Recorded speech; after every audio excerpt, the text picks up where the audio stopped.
Buongiorno, everyone. It is the day after the night before. How's your head? How's everyone feeling? Has it settled in yet? It still hasn't really for me, to be honest. Absolute whirlwind day again. Just trying to take it all. It honestly hasn't still sunk in. Can't even get my words out. And I've only just cracked open me can. Because, how to cure a hangover? Keep the party going. This will be us forever now. This will be us until we win something. And then God knows the scenes when we actually do win something. Jesus Christ, the scenes last night at St. James's Park. Incredible. I'm fucking devastated. I'm down here in Southampton doing me masters. I really am. I mean, yesterday I should have just came back up. I should have jumped on the train. I should have came back up. I'm gutted I wasn't there yesterday. Thousands and thousands of years there yesterday. It looked unreal. It looked absolutely unreal. And I wish I was a part of it. Great to see so many videos of it and pictures and everything. We've got Rubenstein jumping in the air, streaming about 10 minutes or so. He can shed light on it because he was in the thick of it. He was full of cans, as was Sam Fender and that. It's just mental. Sam Fender's BBC interview eclipses any interview I've ever done on TV before now. Coming on there, hungover a bit. He was mint. Great to see him and him in the strawberry, him next to Sir Bobby Robson statue. Everyone there having an unreal time. The best I've seen the fan base in, well, at least since Mike actually took over, at least in the last 15 years. Probably the best I've seen the fan base since the bloody UEFA Cup night, or maybe the odd game in the Europa League under Pardew. But goodness me, that fan base last night, those celebrations. I hope everyone was loving it. I hope everyone had a class time. I'm sure they did. I just wish I was a part of it. I do, but at least we're a part of the new era at Newcastle United Football Club. As you can see in the thumbnail, we've seen Staveley there at St. James's Park today. They've been there. They've been speaking to the staff. They spoke to some fans. When people were shouting, "We love you, man," and all that, and just came over, shook everyone's hand, gave out the hugs. Wish I got a hug off her. And what a time that was for them to be there first day at St. James's Park, loving it. They just, the thing is like when we'll get into what you said before earlier on the day soon. And we'll get into Al Ramian's open letter as well about plans for the club and stuff. And we still haven't had a proper press conference. I guess that'll probably be Monday. And of course, we'll be back for a stream for that one when they do speak about it in depth. And hopefully Steve Bruce has gone by then. But you did a quick one last night with Keith Downey on Sky Sports and Dan Rowan on the BBC. And obviously the main thing that everyone took out of it was his statement of intent. Newcastle United will be challenging for the Premier League within 5 to 10 years, is what she said. So, as I said and as I joked today on the Doran and Robbie channel, we're not here to take part, we are here to take over. So, cheers to that. It still doesn't feel real. It still does not feel real. I don't know if it's because it's the international break. I don't know if it's because I'm down here in Southampton. I haven't had the chance to be amongst all the fans. But I think for a lot of it, just hasn't sunk in, has it? It hasn't sunk in. It still feels like a dream.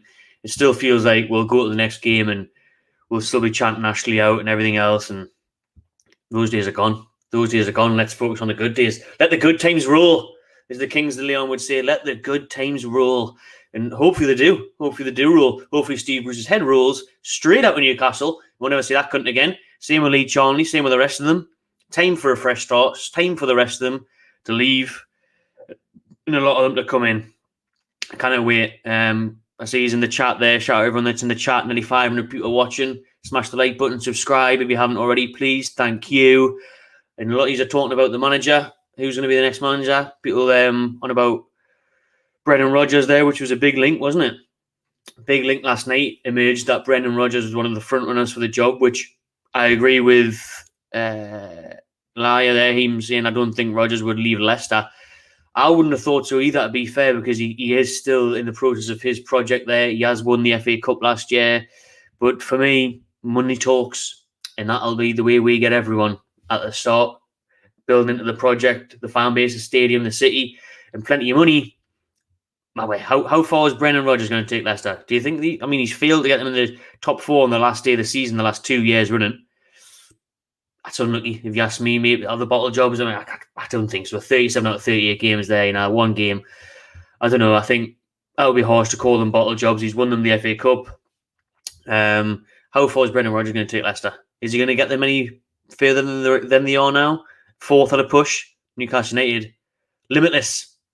There is no ceiling now in Newcastle with the amount of money we can spend. Came out today that we can spend 200 million in January. 200 million pound we can spend in January. Because one good thing that Mike actually did was run the tight ship, was run a balance book, balance sheet champions, as we used to say. So with him running the club on such a budget, so tight, net spend of £9 million a year, that's allowed us to kind of get out of financial fair play for the first window or two. So £200 million in January alone, and I'm sure it'll be another £200 million in the summer after that, maybe even more. And then is when financial fair play will kick in for Newcastle. So you've got to think we could spend a good few hundred million, totally get a brand new squad, pretty much, or one or two huge names, and then 6, 7, 8 very, very good squad, first team players. So we can build a quality squad there with that, and bring in the new manager's wage, whoever it may be, make it that in a bit.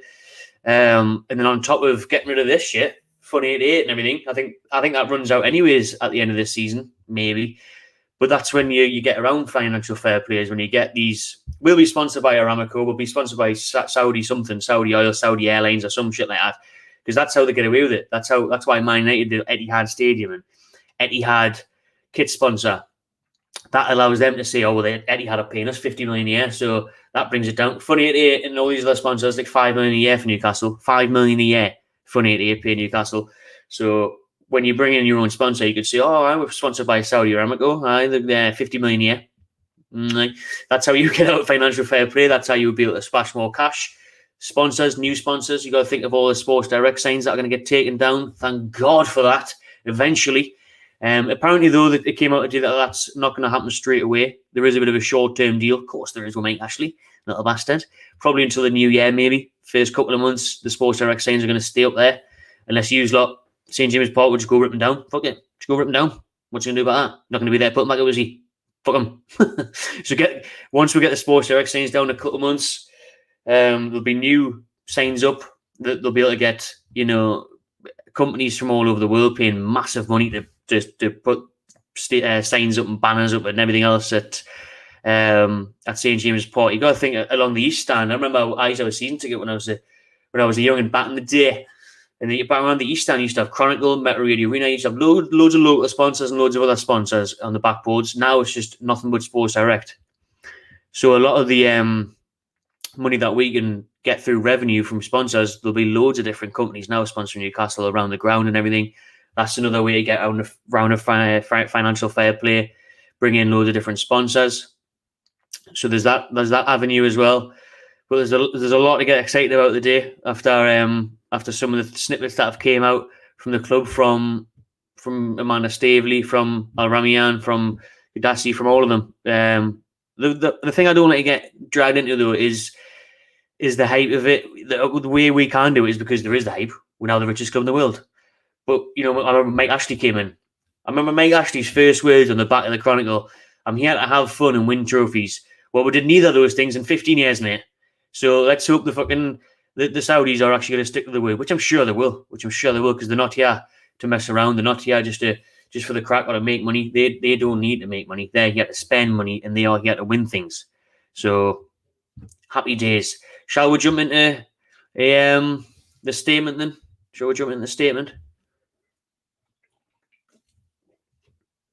Oh, lovely stuff. Right. Let's share my screen with you lot, and we'll have a look at the statement. Let us know how everyone's feeling. How is everything settling down for anyone else yet? Does it feel real? Absolutely mental, man. It's absolutely mental. So we'll bring this in, and then we'll jump into. This may be a bit messy though, because look at all this shit, man, with the advertisements and everything. I'm just going to see how it looks, how you are watching it. But all the advertisements and everything now, we Pandora and everything. We'd be like a 2-word interview this, but the bloody newspapers online. We'll rip through it. Right, sound, that looks all right. So we'll get into it then. Staveley, through a company PCB Partners, broke the £300 million plus takeover. Blah, blah, blah. We all know about that. What you've been seeing in terms of plans.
What the bloody hell happened there? What happened there? How long have I been off for? Just good job I had that on my phone. Fucking hell, piece of shit. StreamYard, I've lost 200 people because of them wankers.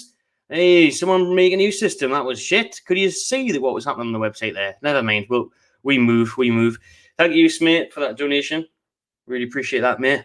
I think Bruce did, but he cut the feed. What the hell happened there? It was still running. I was reading off the website and everything. I only had it on the background there and see. Oh, God almighty. What the fuck happened there? I was still running. It's StreamYard Stitcher there.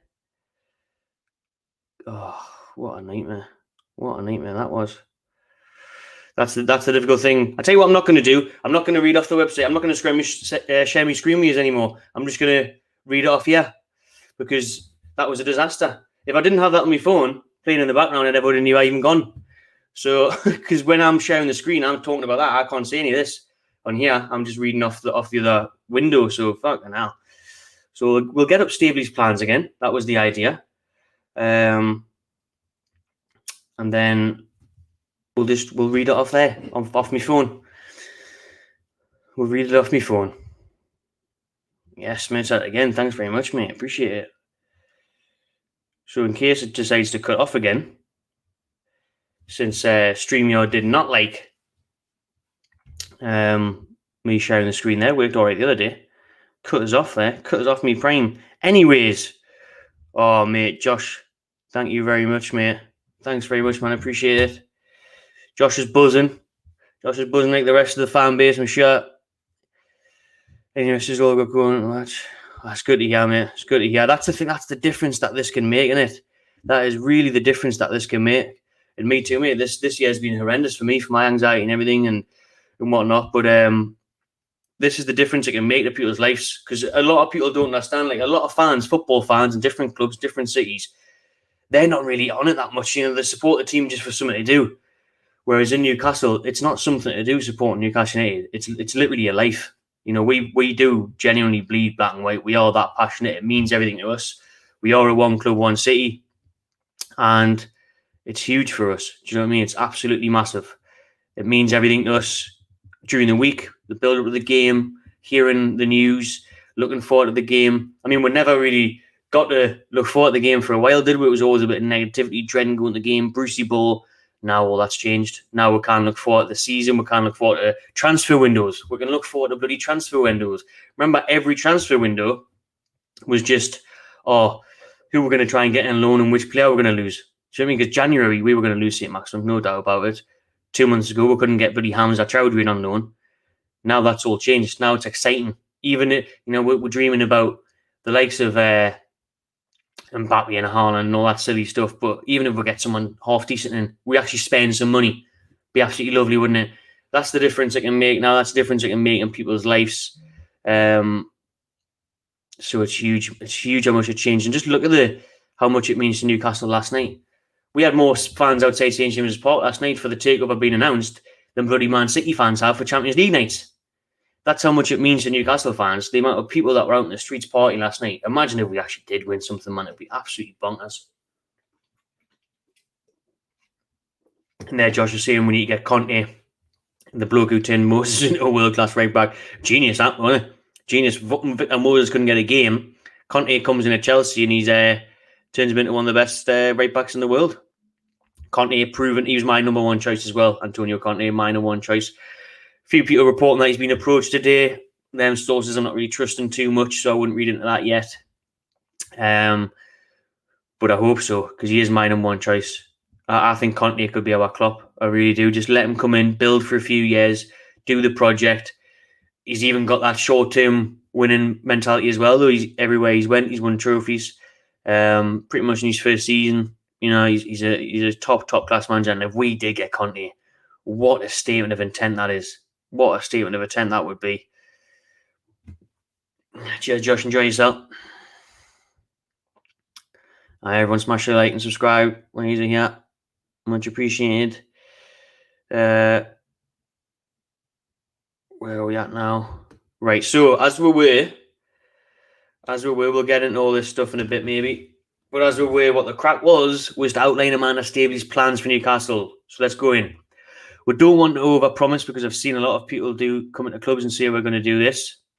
Generally, we want to invest in every area of this club at every level. I'm not sure if you heard us say this before because that's when it cut us off, I think.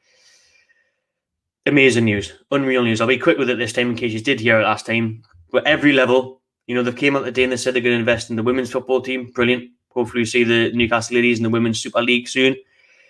Foundation, invest in the foundation, the kids, the community, the academy. We all know all the work that needs to be done at the training ground. That's been left to rot for 15, 20 years. It hasn't changed. The stadium, we need bloody normal-sized tellies in the concourse. Do you know what I mean? We need to clean the place. There's pictures of bloody Shea Given from 2007 and that, man, in the concourses and stuff. Ripped up posters on the wall. It's a mess, an absolute shambles. So we need to do it up and we need to look legit as well. Because I remember at the first home game of the season this year against West Ham, there was people in the what's meant to be the posh bit of St James Park, in it, the sports bar and all that stuff. They didn't have any beer. They ran out of beer and the service is terrible. Imagine how nice that place could look. Because you look at what Man City have done with the Tunnel Club and stuff like that, and Spurs have got something similar. They've got some proper posh areas. But for the everyday fan, it'd be nice just to not have fucking piss and mould on your seat. That would be lovely if they cleaned that up now and again, and you could go for a pint at half time, get served, and actually be able to see bloody soccer Saturday on the screens and check the scores without getting your fucking binoculars out. Them 14-inch screens in the middle of nowhere, wires dangling all over, fucking safety hazard, electric shock when you try and get a warm pint of corn. That's not my idea of a nice half time. So if they can do the stadium up, that would be lovely. Amanda Staveley also says, we know it's at the heart of the community. It's so touching to be able to talk about this openly. We're proud to be part of the Premier League. It's an incredibly competitive Premier League, which we love. It's the best in the world. Now, she's a bit hasty here. She's a bit early with this one. Hopefully she's right in a few years' time.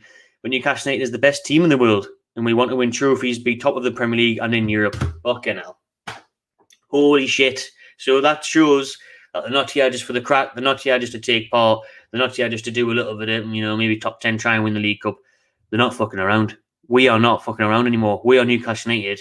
We are the richest club in the world, right? We're not messing around anymore. We're here to be top of the Premier League and we're here to be in Europe. Wow. I mean, if I never thought I'd even bloody see us win anything in my lifetime. I'm only in my 20s. I know people in the 50s who've never seen me win anything. You just never think it's going to happen to Newcastle today. And hopefully it does. It's not guaranteed. But hopefully with the investment, surely it will. Just follow Man City's model. Fuck it. Do you know what I mean? Hire everyone from there and give them double the money because we can. With 300 billion more than Man City. Take them to Newcastle. Do it there. Lovely stuff. And to say be top of the Premier League and in Europe, I can't wait, man, for European away days. A Wednesday night in Milan again, like we did in the early 2000s. I was too young for that. A Wednesday night, anywhere, man, anywhere in Spain. Atletico Madrid, Barcelona, probably not them. They're going down the shit. Huh? Dortmund, there's one for you. Dortmund, the yellow wall, get amongst that. You know what I mean? Class, man. And even if you kind of make it, just putting on the telly, Champions League noises, getting involved.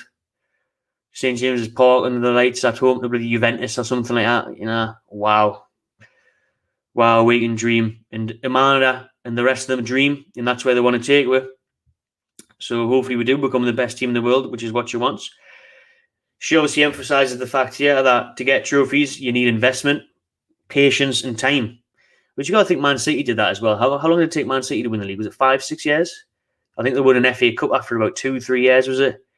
And you got to think when they first came in, they built Man City up. They had Robinho, a marquee signing, but they were saying the likes of Gareth Barry and James Milner and that, the sensible signings, established Premier League players to push them.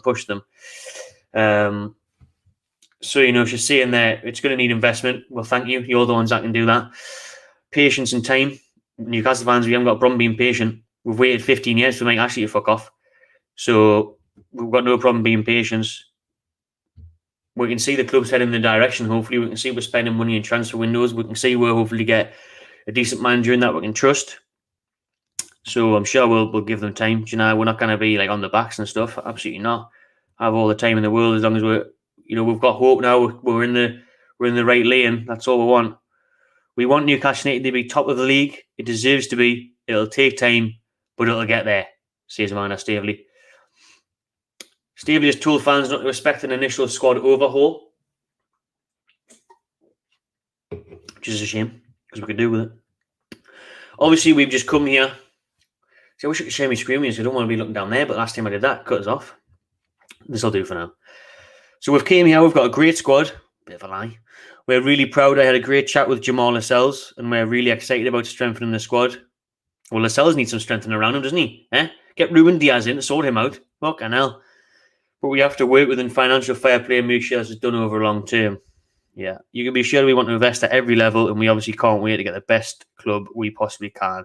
Everyone talks about big names, but actually what you need is a team that works together. That's just as important. Well, it is, and it's important that the team works together from the backroom staff and everything else as well. Do you know what I mean? It's very important that we get the people in the right places, director of football, chief executive, scouting, all the way down to first team manager. You know, there's a lot of people in positions that need to be correct for Newcastle, so we don't get it wrong.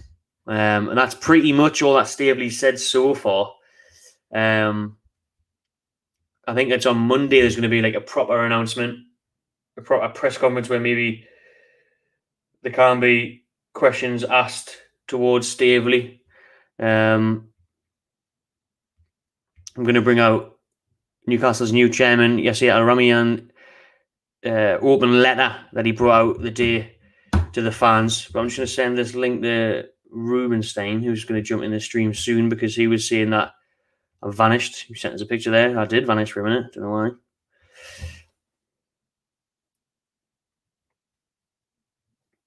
But so the new Newcastle chairman, Yasser Al-Ramian, has said you can expect ambition. Lovely, because we haven't expected that for years. So that's a pleasant change. Let's go down and see what he's exactly said.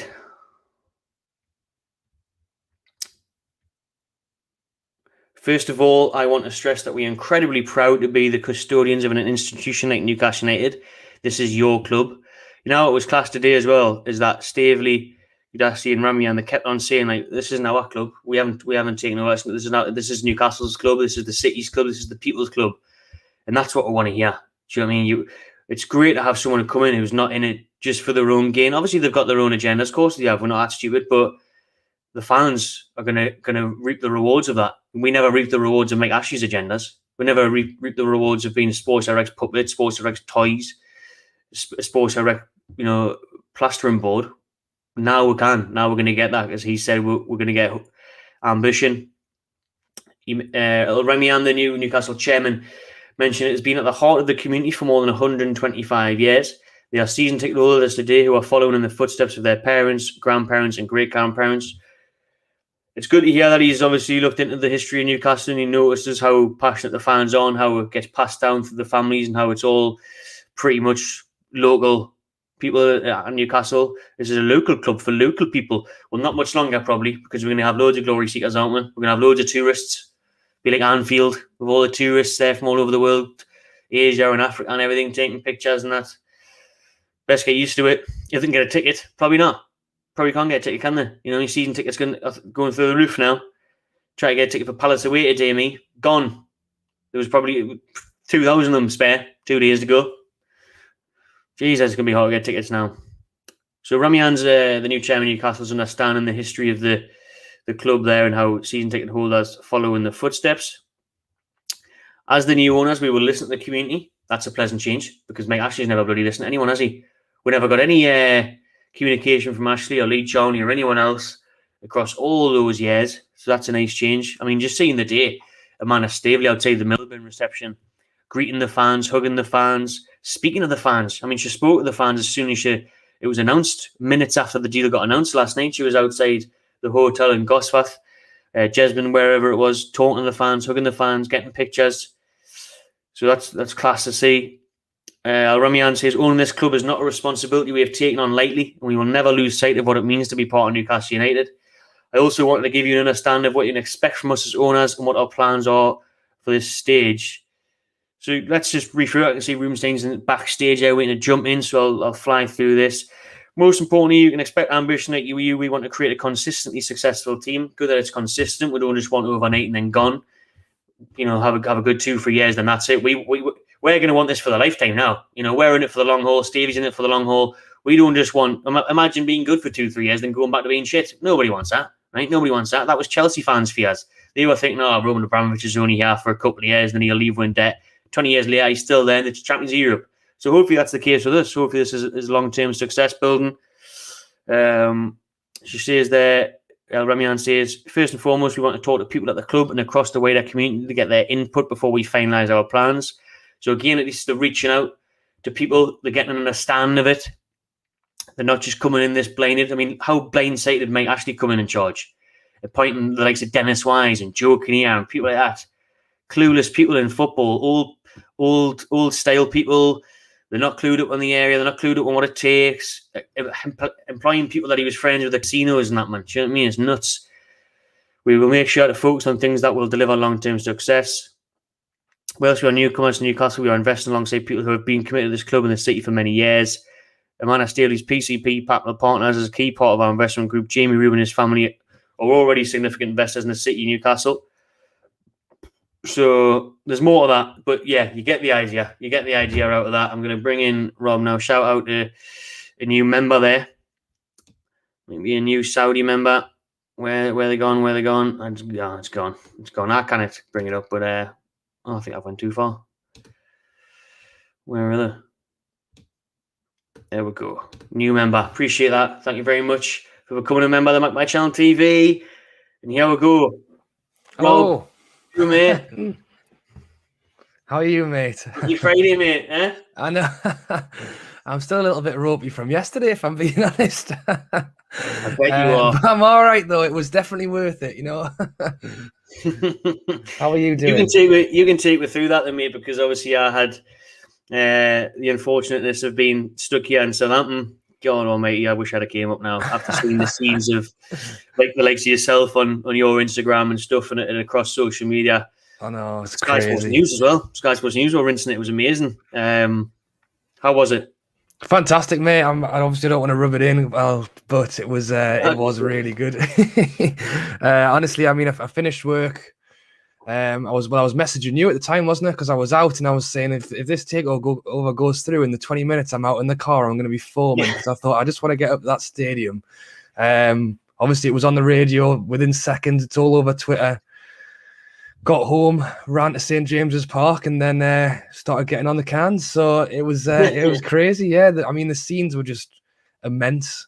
I mean, for me, to walk to St James's Park and actually have a massive group of people smiling and cheering as opposed to protesting and arguing was just like it was surreal. It was honestly surreal.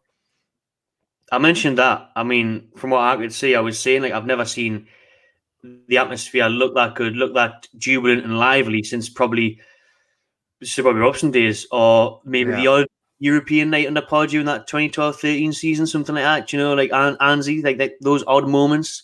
Yeah. Very special, very surreal moment. It's a historic moment last night. Like, I mean, that won't be forgotten. Obviously, we hope that things go our way, which we hope Staveley and everything gets it right and the investment becomes successful. But that night alone, what a game changer that is. It shows how much it means, doesn't it, to Newcastle United and the fan base, the amount of people that turned up. Absolutely. Well, as I say, I knew there was going to be a lot of people there, but it was honestly packed. That Tesco over the road would have made an absolute bomb. The amount of people queuing out that door trying to buy cans and crates was fantastic. And then as I say, like, I mean, we can talk about the football and the buying players and we can talk about all that. But honestly, that moment where everyone just said, you know what it is, all this fighting between fans and arguing whether you should have a season ticket or you shouldn't, and then whether you should be buying the new top or you shouldn't. All of that crap was over in that moment when everyone was cheering outside the ground, which is, for me, I think it's bigger than anything. I mean, like every team's played rubbish football. You know, you think before Keegan came in and brought us up, you know, the football was crap then, and there's been rubbish in between as well. It doesn't mean you stop supporting your team, but what's really hard to support your team is when you've got an owner who's dividing the fan base the way he did. I mean, the football, like, as I say, I was going to the games anyway, you know, but I at least want to be able to actually enjoy my day, even if we lose, you know? Yeah, well, your loyalty's been rewarded, mate. You know, you're one of the ones that will be able continue going to games, because I think the season tickets and all that are going to be gold dust now, like for a long time. Yeah. I mean, you got your Palace ticket the day. Well, I nicked your Palace ticket, I think. I sold out straight away. Matty messages me going, "Do you fancy the Palace game?" I went, "All right." Went on, 2 tickets left, so I bought one. I went, well, "You better be quick." When he goes on, it's sold out. So I got one. Yeah, I'm coming. I'm still coming. Don't worry. I booked my train. I'm going to find a way. When there's a will, there's a way. I will get into Selhurst Park. Don't you worry about that. Good to hear it. I'm going to be scraping all these spare ticket pages for the next 2 weeks. I'll be offering someone some Saudi money outside the ground for a ticket. I'll be like, "How much pay for that, mate? 25 quid. He has 250. Get us in." Do you know what I mean? I'll be that desperate. Depends who takes over. Like, depends who the manager is. If Bruce is still there, you're going by yourself, mate. Sorry. Well, that's the thing. Do you reckon he will be? Is he going to be there for the Spurs game even? Nah, I don't think he will be. No. Nah, hopefully not. I mean, I can't see him being there for the Spurs game at all. I just don't think they'll. I think that would dampen the mood a bit, wouldn't it? The first 10 minutes would be brilliant. First 20 minutes, it would be electric atmosphere. Everyone buzzing, war flags back. Once if we, it's not going to change the way we play though. These new owners, without the new coaching style, new management, new players. Yeah. Within 15 minutes max, you're going to be watching Brucey ball again. Everyone's going to probably turn against it. Do you know what I mean? So, well, this is it as well. And I mean, even if we didn't get a new owner, he's not won a game in the first 7. We were talking about this a week ago. Even when we didn't know we were getting a new owner, we were already saying we've got to get rid of him. So it's not like we've got a new owner and he was doing great. So we feel bad for getting rid of him. I mean, we wanted rid of him regardless. So I think in that sense, and I mean, I was saying anyway, Graham Jones, caretaker until we're sorted out. And as I say, I was saying that before we got a new owner. So I'm standing by what I was already saying. That would actually be a wise decision in terms of that wouldn't deter the atmosphere, would it? If Graham Jones was there. So you could get rid of Bruce and you could keep Graham Jones until you find the right man, because obviously they're going to have a short list. Brendan Rodgers is apparently at the top of that, what we've heard from today. Alongside Conte and stuff, we'll see. But we're lucky that it's the international break. It's went through at a very good time, because we've got 10 days until the next game with us playing next Sunday. So it does give them a bit of time, but by the time if we do get someone in, say early next week, by Tuesday, Wednesday, then they're only going to have a couple of days with the players in the training ground. So to make sure you get it right, you could just get someone in an interim basis. You could just get Graham Jones in there, just to get Brucey's face out of it, just to get the entire negative, toxic feeling out of there. Because Ashley's gone now, brilliant. Bruce is still there. It's still lingering in it. He's still third wheeling. We don't want that. We want them all gone and want the complete fresh start. So how good would it be if we obviously did have a Rodgers, a Conte, whoever in for next Sunday? But even if we didn't, bring someone else in just to appease the fans for a bit and get the best out of the atmosphere and the players for a little bit until we make the right choice. No, I definitely agree. Well, I completely agree. As you say, I cannot wait for the game. The atmosphere is going to be absolutely mental, to put it mildly. And as you say, the one thing in that stadium that people won't be happy with is Steve Bruce. So why even risk the chance of? I mean, I think what's gone on here, I don't even know whether people would bother to boo Bruce or not, because they probably know, really, even if he is still there, he's not going to be there much longer. So it's probably not even worth the effort of having a go at him at this point. But as you say, he's done nothing up to this point in the season to reward him with staying. So definitely don't take the risk. Get Graham Jones in for the Spurs game. And because I know you were reading out your bit about Amanda Staveley, what she said so far, and she spoke about I think it was the one where Keith asked her what her plans are on the managerial going forwards, and she kind of said, we're going to take a look at everything and make a decision. I mean, she's obviously saying that. She has to say all the right things, and she has said all the right things, by the way. So I'm very happy to hear what she has to say. But I mean, before we only found out about it, like within hours, and it's happened, they would have known about it for at least a few days. And there's no way they've not already discussed stuff like that. I mean, I've seen a tweet saying that apparently we've already offered Conte a contract and stuff, which, I mean, I'll take with a pinch of salt. I don't know whether that'll be true or not, but I reckon they've definitely had their feelers out before they've even bought the club to find out what they want to do next. They've definitely not just turned up and gone, right, what should we do now? I mean, they would have been planning this for weeks before they even got in. So the talk of what to do with Steve Bruce and stuff, I think they'll already know. Yeah, I think so. I mean, I got told that Steve Bruce knew quite a few weeks ago that this takeover was going to go through. I got told that in September. He got told that it was going to happen next month. Really? So maybe, he'll know. He knows, because his statement was quite interesting as well. Last night, actually, Brucey, he was saying, "I'm not stupid." Well, he was wrong there, obviously, but he was saying, "I'm not stupid. I'm aware that new owners come in, and new owners always want new managers, want their own manager." Yeah. So I would be stupid to think that I'm probably going to remain in the job.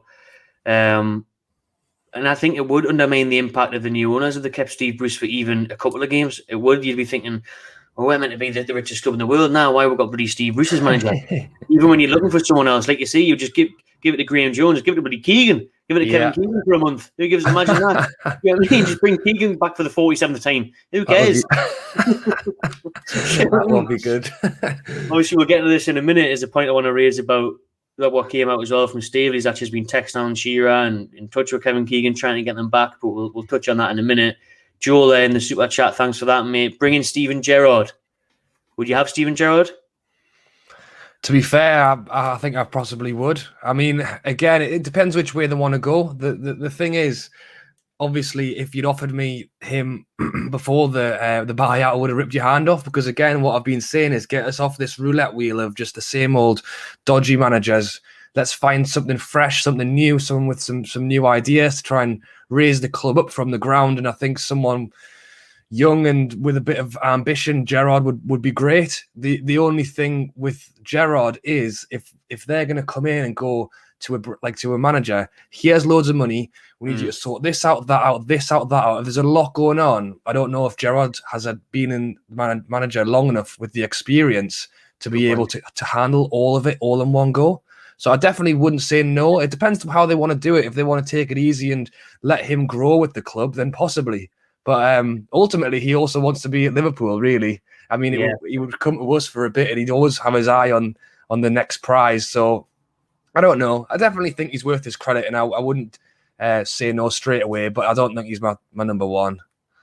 I think you've put it perfectly there, mate. I think Gerrard Thank you. will have a very, very good managerial career, no doubt about it. I know it's only Scotland that he's in at the minute, but he's took it by storm. Celtic were dominating for years, and he's been in there, and now they're dominating. He couldn't have had a much better career as a player if he didn't slip in one game. And he had the Premier League, had the Champions Leagues and FA Cups and everything else, and captain Liverpool, obviously captained England a couple of times.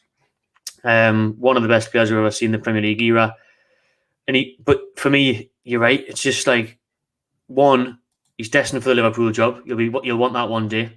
As soon as Klopp goes, I think you'll go in there. And then two, for the project that Newcastle have now, from building the club from the bottom up, he isn't the man, really, is he? He would need someone experienced in it. It makes sense why the man of Staveley wanted Rafa Benitez, why Rafa was Staveley's man, because he can. I mean, look what he wanted to do at Newcastle. He gave the blueprint to Lee Charnley and Mike Ashley, didn't he? He gave the plans of, look at what we could restructure with the academy here. Look at what we need to do with the training ground. He was given all these plans, which were obviously just thrown in the bin because they didn't want to spend a penny. But what we need is someone like that. Remember how much Sir Alex Ferguson used to run Manchester United? Used to control the whole thing. I think Conte would do that. I think someone along those lines would do that. So maybe someone like that would probably be the best. To be fair, as I said, it's about availability, isn't it? And that's another thing is when people have asked us, who would. Well, I mean, the list. When we spoke last week, the list was literally. It was on the list. Lampard and Eddie Howe or something. It was just Chris Wilder. The list now. You couldn't fit it on a single page of A4, really, because you can go and ask anyone they want, pay whatever you want. I mean, a lot of these managers, I guess if they really are worth it, you'll pay them whatever you want. But at the same time, you want a manager who's also interested in the project and is actually going to want to stay. There's no point because also there'll be people who will look at it and go, well, they're offering us a hell of a lot of money here. Tell you what, I'll go in there, I'll do me bit, and if I get sacked in 6 months, who cares? Because I'm going to get a huge payday out of it. Like, they need to actually take their time. And again, this is what I mean. I've got no doubt that we'll have already done a little bit of research here. I think Brendan Rodgers is such a good shout just because he did it at Swansea. He had a good one at Celtic, and then obviously at Leicester, again, keeping them as a competitive top 4 side, pretty much. Top 6, definitely. I mean, you can see what he's able to do there, and I've no doubt the Leicester fans won't want to let go, and whether he would want to really give up a top 6 club to come and work from the ground up with us, I don't know, but definitely that kind of mentality, that kind of character, someone who's going to hopefully take us with them, Conte is, I'll just quickly run through the next permanent Newcastle United manager odds. Go on, then. Antonio Conte is clear favourite at 9-4. I bloody hope they're right. I really hope they're right. I said on Wednesday night in the 4-hour marathon stream that he was my number one choice, and at that time he was 16-1. And that was because of Takeover wasn't assured at that point. Roberto Martinez is at 11-4. Obviously, current Belgian manager, links with Graham Jones there. Gerrard, who we'll discuss, is at 6s. Howe's at 8s. I think Eddie Howe was the favourite for Mike Ashley, wasn't he? He was the front runner last week. But now you just think we've got to aim higher than Eddie Howe, haven't we? Well, I think the reason Eddie Howe was so was touted was because under Mike Ashley we weren't getting Conte really, and he wasn't going to pay someone else to leave the club they were already at. So you're literally looking at this tiny little list of people who haven't got a club and might actually be available. That's what you were looking at. And someone who was probably willing to take on a job just because they didn't have one, not because it was actually like a step up or a move on, Yeah, and then after that we've got Zinedine Zidane, 10-1. Your man Brendan Rodgers closely follows. So does Frank Lampard, Rafa Benitez, Jose Mourinho, and the list is huge. I'll be here all night if I go through these, but because everyone will want it now. That's the thing we joked about. There was a few names on the sheet under Ashley, but now you can get anyone you want. You've got a blank paycheck there. How much you want? Sound, no problem to us. You can sell them the project. You can sell them the dream. It's unlimited really who you can get. I think Jose Mourinho would have been excellent if he hadn't just went to Roma. To be honest, he would be another one. I think he's destined to manage Newcastle one day with the Super Robson links, but right now, I don't know.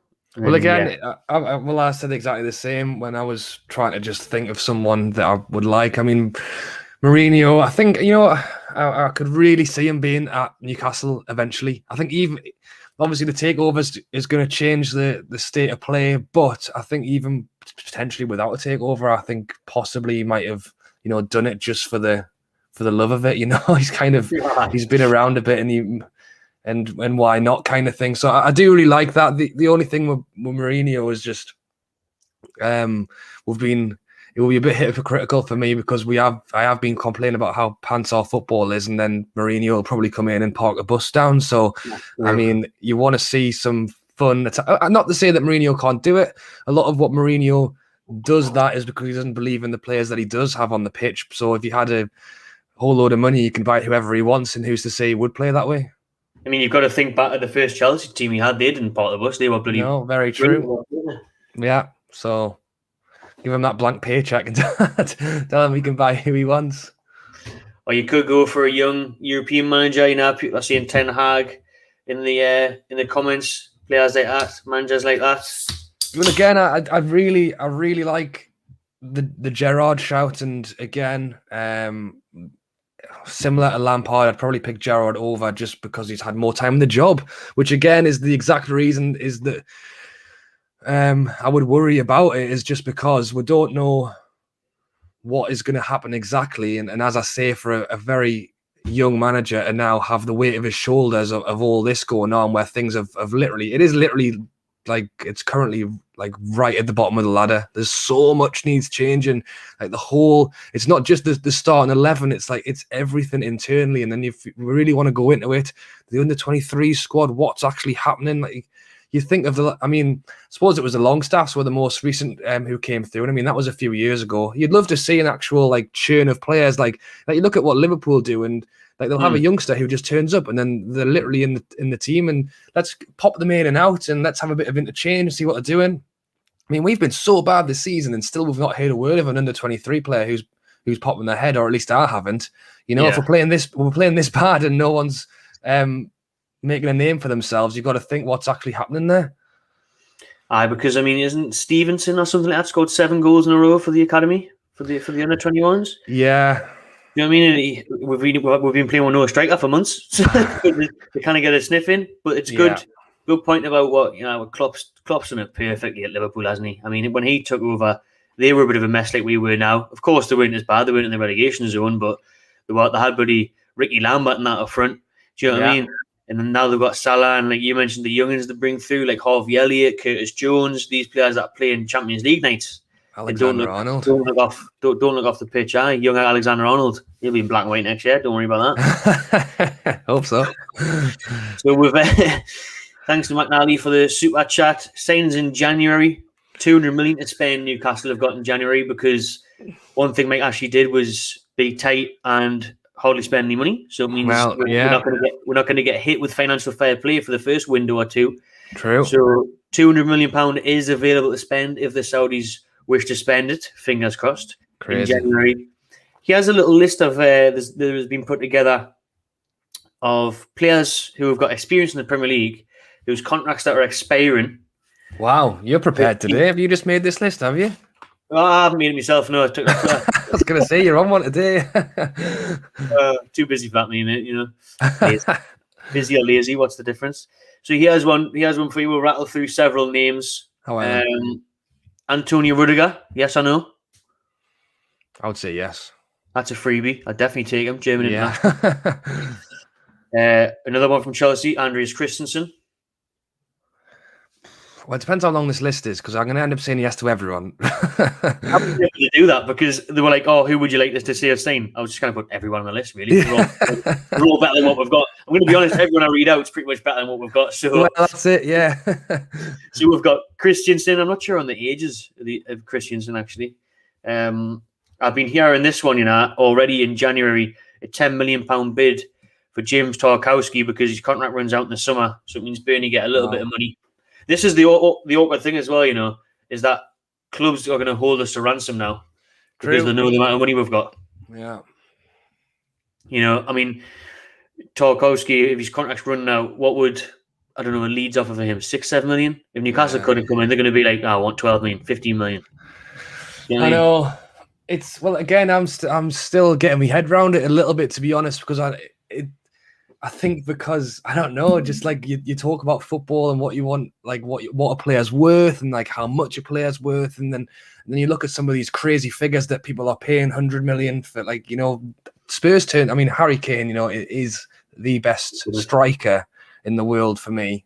Well, Ronaldo's there as well, but I wouldn't necessarily say he's an out-and-out striker. But anyway, Spurs turned down 100 million.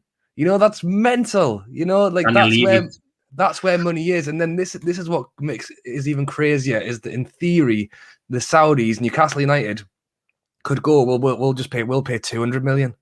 And that is just like, I can't quite get my head around it. Because if we talk about, Tarkowski 6 million, and then we come in and go, we'll give you 15, like, we're bothered. You know what I mean? Like, if we want that, like, it's not like the budget's 20 and we're trying to spread it around 5 players. If the budget's 200 million, does it really make a difference if we pay a little bit extra? But I still can't quite wrap my head around it at the minute. Nah, it's going to be surreal. I mean, one of the Leeds fan commented on one of the streams from the last couple of days saying, your deadline day stream is going to be interesting. And it is because, I mean, how many times I've made a video ranting on every deadline day, whinging that we haven't signed anyone. This year, it's going to be like, we're signing him. It's like Keith Downey's actually going to be at Newcastle's training ground this year. Do you know what I mean? Last summer, I just gone there, he was at Leeds' training ground because he knew Newcastle weren't going to sign anyone. That's how pathetic we were under Mike Ashley. There was no report at our training ground because we weren't going to do any business. So when we go back to money isn't really an issue. Hold it or ransom. Don't care. Doesn't make a difference. And Levy, the thing is with him, when he held out for uh, 150 this summer, wasn't it? He thought Man City, because of all the money they've got, would come in and pay it. He thought it's a matter of time before they come and pay it, because they just spent 100 million on Grealish. He thought, well, yes, Grealish is a young guy, he's got the potential, but Harry Kane's one of the best strikers in the world. Golden Boot winner. He's already there. He's established. If Grealish is worth that, Kane's worth more than that. And Levy waited out, didn't work out for him. And look at now, it's a mess in it. I mean, Kane looks... Well, he doesn't look like he wants to be there, does he? Nah. Oh, so, who knows? Maybe it's because he heard the takeover was going through as well. Like Levy heard the takeover was going through, and he thought, if I wait till January, I might get 300 million. I'm telling you now, Harry Kane, number 9 next summer. Shearer 2.0. Imagine that, though, because obviously Harry Kane, very good chance of breaking on Shearer's Premier League goal scoring record. Yeah. If he does it for Newcastle, sounds a lot better than doing it for Tottenham or Man United, isn't it? Fantastic. Definitely. So, Rudiger, yes. Christensen, no. Tarkowski? Well, again, I'd say yes. I think I mean our defense has been shocking, like, this season, like, really bad. And I don't want to have a go again, because you're looking at Fernandes. I mean, he's been one of the most solid defenders we've had, but he's slow. Like, the 2 goals that we conceded against Wolves were exactly the same. Through ball, Fernandes can't catch them. Like, it's not his fault. He shouldn't be in there week in, week out. He's knackered. So yes, I'd take anyone at this point. These are the amount of changes that we're gonna have to make is mad. Lacazette from Arsenal. Now, I've seen someone in the chat before, then I was thinking this as well, thinking, Arsenal's a good team to raid, Yeah. Because Arsenal, up and down, horrible start of season, bit better now, but no European football. They may have that next summer, depending on how well they do. I don't think they'll get top 4, so they'll probably get Europa League. But he's on a free at the end of the season. Yeah, Lacazette's contract runs out this year, so you could be like, well, sacrifice European football for a year and come to us.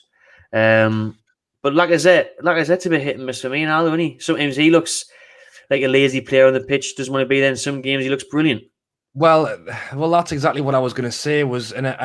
Amanda Staveley's already spoken about it in her interviews, and she basically said it nail on the head. To be honest, I absolutely agree with what she said.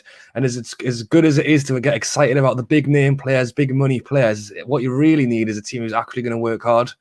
And that's the thing. I mean, if he's on a free, who's going to say no to that? No. But especially when we've got one striker who's permanently injured, I wouldn't mind having a backup. But yeah, I definitely agree with that, though. Is fine. Again, it's finding players who want to be part of the project, not just a player who wants to get paid a ton of money and sit on the bench every week. You want to find players who genuinely want to try and win things and try and progress the team. And I mean, I don't know these players. That's the thing. I don't see enough of them to really comment. So someone else is going to have to do that for us. But if he wants to stand up front and stick a few goals in for us, though, I think I'd take it. Oh, I definitely. I think you mentioned there about Lacazette and Wilson being the. Sorry, I'm making a quick note there. Wilson being, we need backup to Wilson because Wilson's injured. Wilson is now Wilson's backup, right? Wilson's on the bench now. Wilson's not the starter anymore. We swapped the number 9 last year, right? We're going to be doing that every season now. We had Joelinton on swapping his number 9 because Wilson was better. Next year, Wilson's going to be swapping it with Kane. The year after that, Kane's going to be swapping it with Mbappe, right? New number 9s every year. So we're on a roller coaster. Paul Pogba. I think you'll sign a new deal at Man United, by the way. I mean, would he want to? I don't think he'd want to come to us for a start. I think, and I know the money's there, but again, that, like if because we've obviously spoken about reasons why certain players may want to come to Newcastle.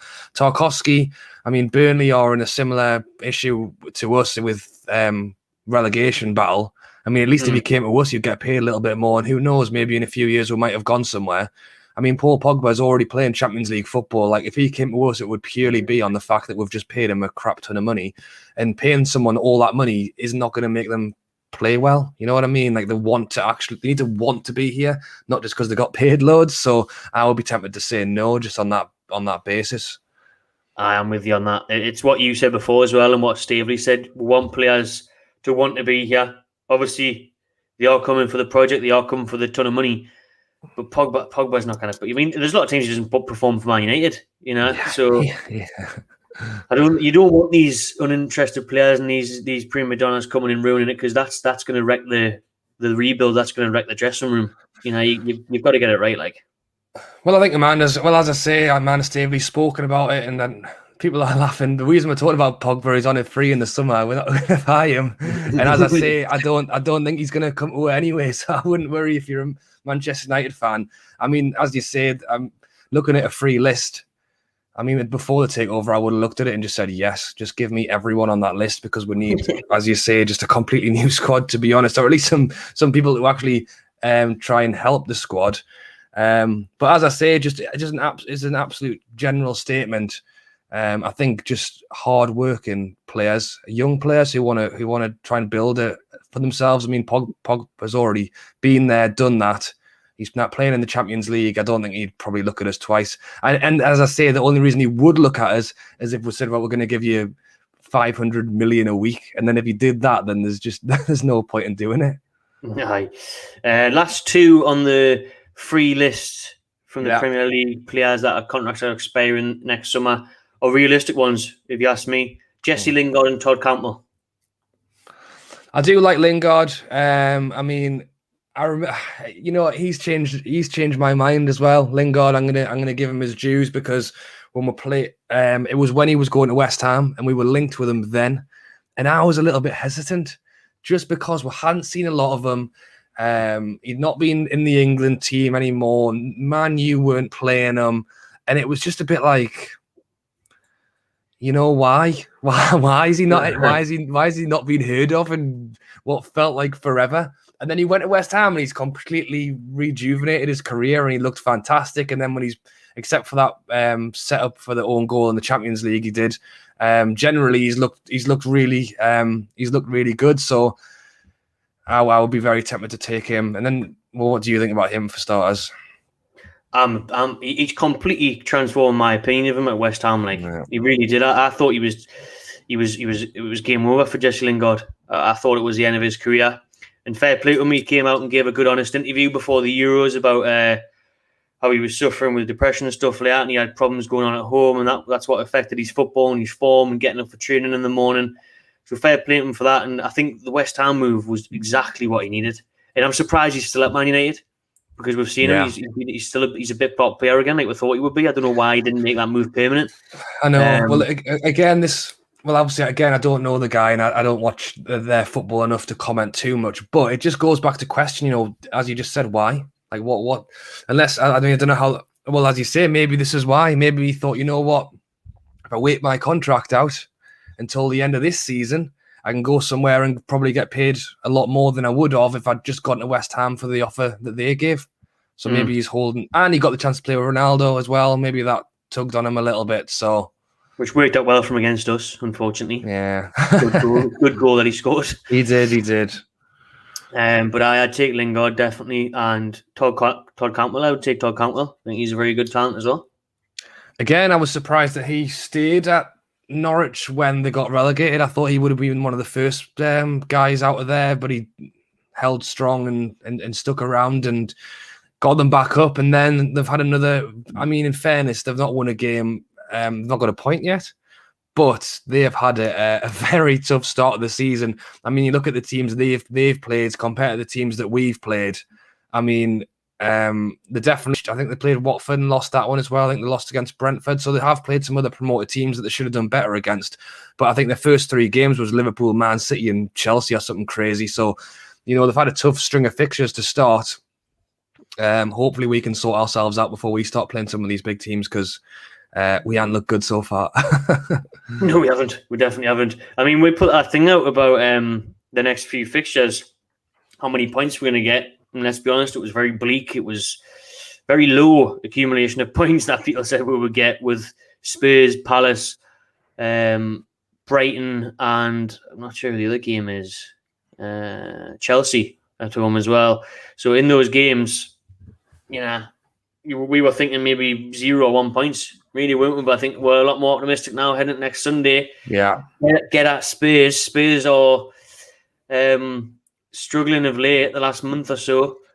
They've conceded the most shots on target in the Premier League this season. Third most in Europe. So they're there to go at.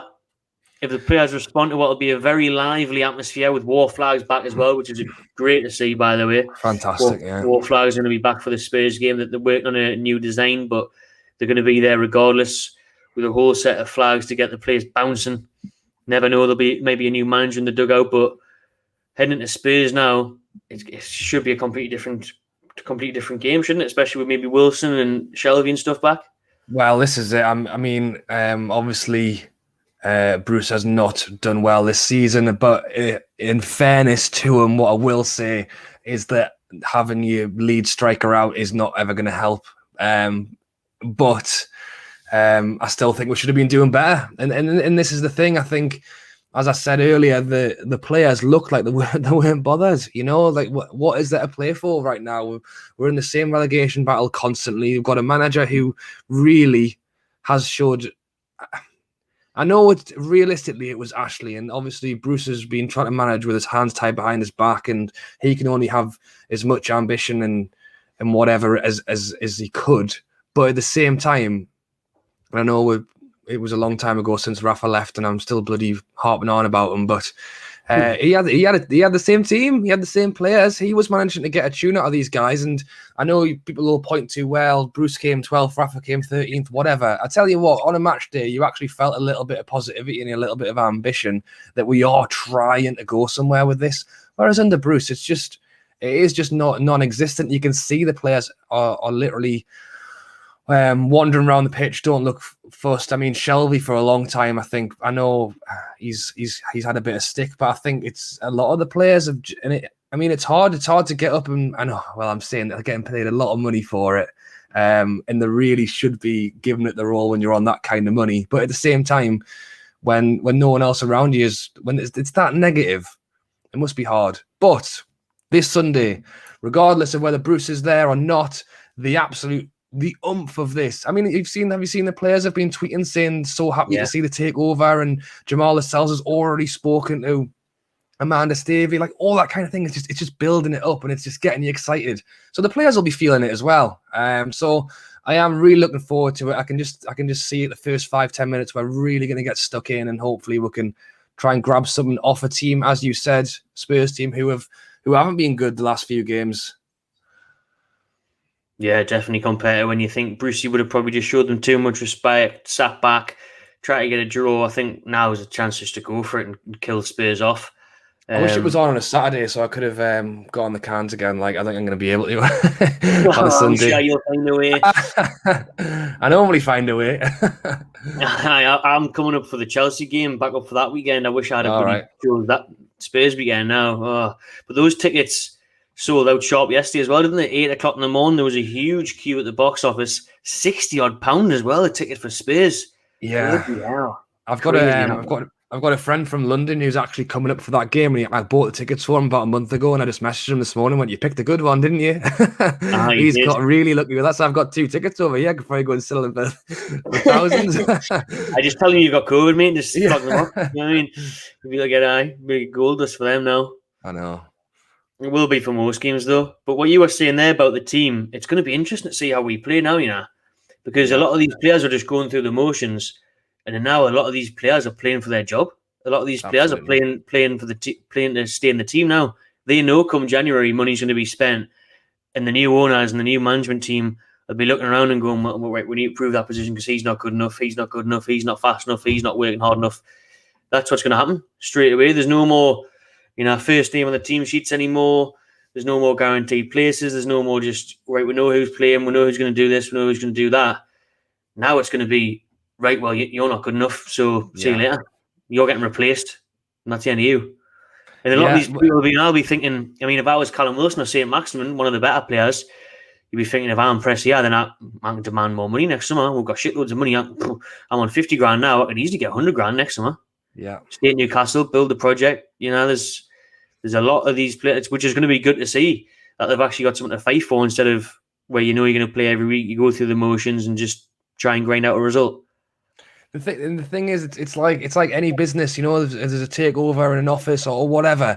Like these players are, in my eyes, privileged to be at the front. They're already in there. They're already in the door. They've already shown what they can do. Someone like Lascelles, like a young English captain of our club. Like, he has just stood there and, you know, people, well, I still laugh at that time when he backed off so far off those defender, off the striker. He was sat in shock bar, wasn't he? I mean, he doesn't like to put a tackle in sometimes. He definitely has his issues. But, you know, how good would it be if in 5 years' time, when all these players are coming in and we're hopefully trying to do something, Lascelles is still there as the club captain, like leading it? You know, you think of someone like Company at Man City, you know, people are coming in and going and whatever. Company was there for such a long period of time and was club captain. I'd love it if Lascelles can pull on his big boy pants and actually like do this properly, you know, like really work for it. And I mean, you know, from the moment he became captain again, it was a good moment because he was young, he was upcoming, and it's what we wanted to see. But again, the last few years, he's kind of like fell off a little bit. He's had a few injury issues. I'd love it if you could sort that out and actually do that. Yeah, City did buy Company, but it was quite early on, though, wasn't it? He was one of the first few to come through the door. £8 million as well. Absolute bargain. But hopefully these players can reach the potential. You know, Lascelles and how good Shaw looked, how good Sean Longstaff looked under Rafa Benitez. Again, under a world-class manager, you can transform these players, man. Under better training facilities and hopefully better people training them, we'll see an uptake in Wilson's form and fitness. You know, we won't see as many injuries, hopefully.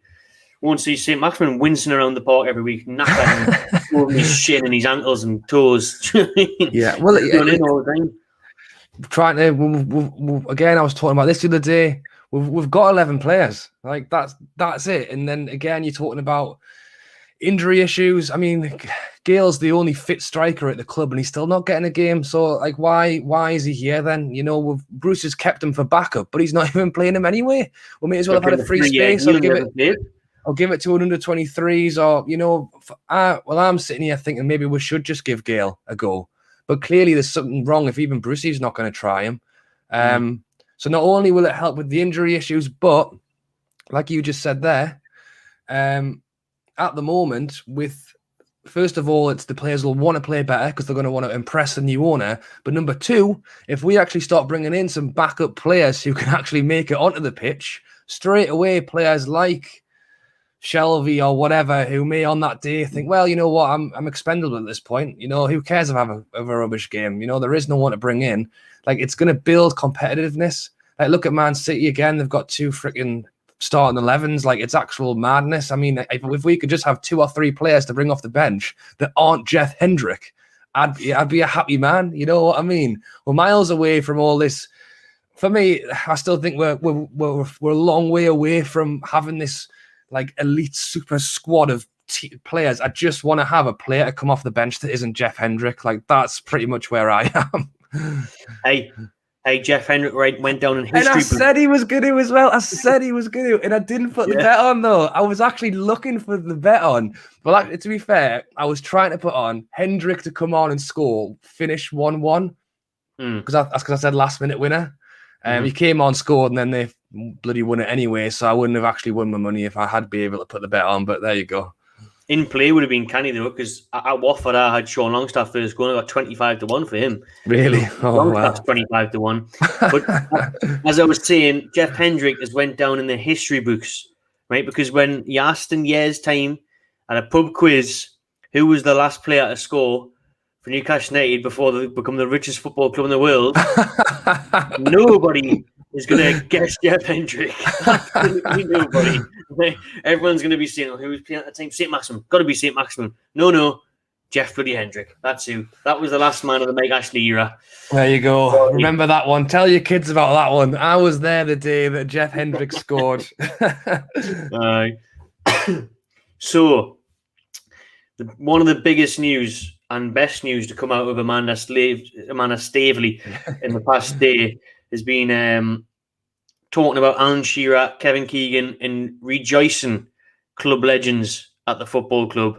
Yeah. What you picked out today was, I've always wondered why Alan Shearer's statue is outside stadium land. Yeah. That's something that has to be changed, and it will be changed. And why is there such little recognition of Kevin Keegan there? So again, it's madness that Staveley, who has only just took over, obviously she's been floating around for a couple of years now, Yeah. But she is more aware of Newcastle United, the history, the traditions, the legends, the fan base, than what Mike Ashley, Lee Charney, and the rest of them have been for nearly 15 years. She's questioning why the hell's Shearer's statue on the bloody road next to Tesco? Why is it not in front of the Gallagher stand? Why is it not in front of 9 bar / hopefully back to be Shearer's bar again soon? Yeah. You know, why is there nothing about Kevin Keegan there? Now Kevin Keegan has said he doesn't want a statue. He's a humble bloke. You know, he said that last summer in an interview with Shearer and The Athletic. He was like, I don't want a statue. Best thing to do for him then is give him a stand, innit? Rename a stand after him. Something like that. Yeah, I was actually thinking about that because, again, the first thing I thought was statue, and then,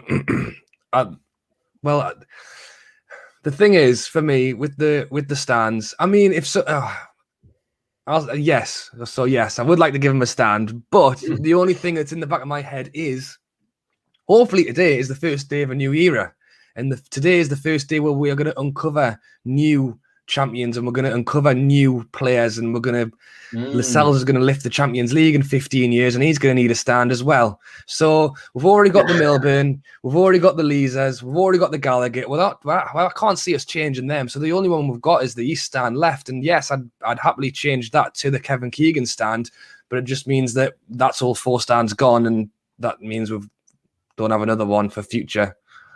Yeah, it's true. Obviously, he did a lot for Newcastle, nearly winning with the league, taking with the Europe, taking with from Division 2 and everything. But it's true in the sense, like, I mean, where could we be in the future? Look at, obviously, Man City have got a company statue now, haven't they? And a David Silva statue and stuff like that. Because look, as much as Kevin Keegan was brilliant, we still didn't win anything. You could think of that win. You could think of Man City. They've won everything but the Champions League. They've won the Premier League a few times. They've won the FA Cup several times. The League Cup every bloody year.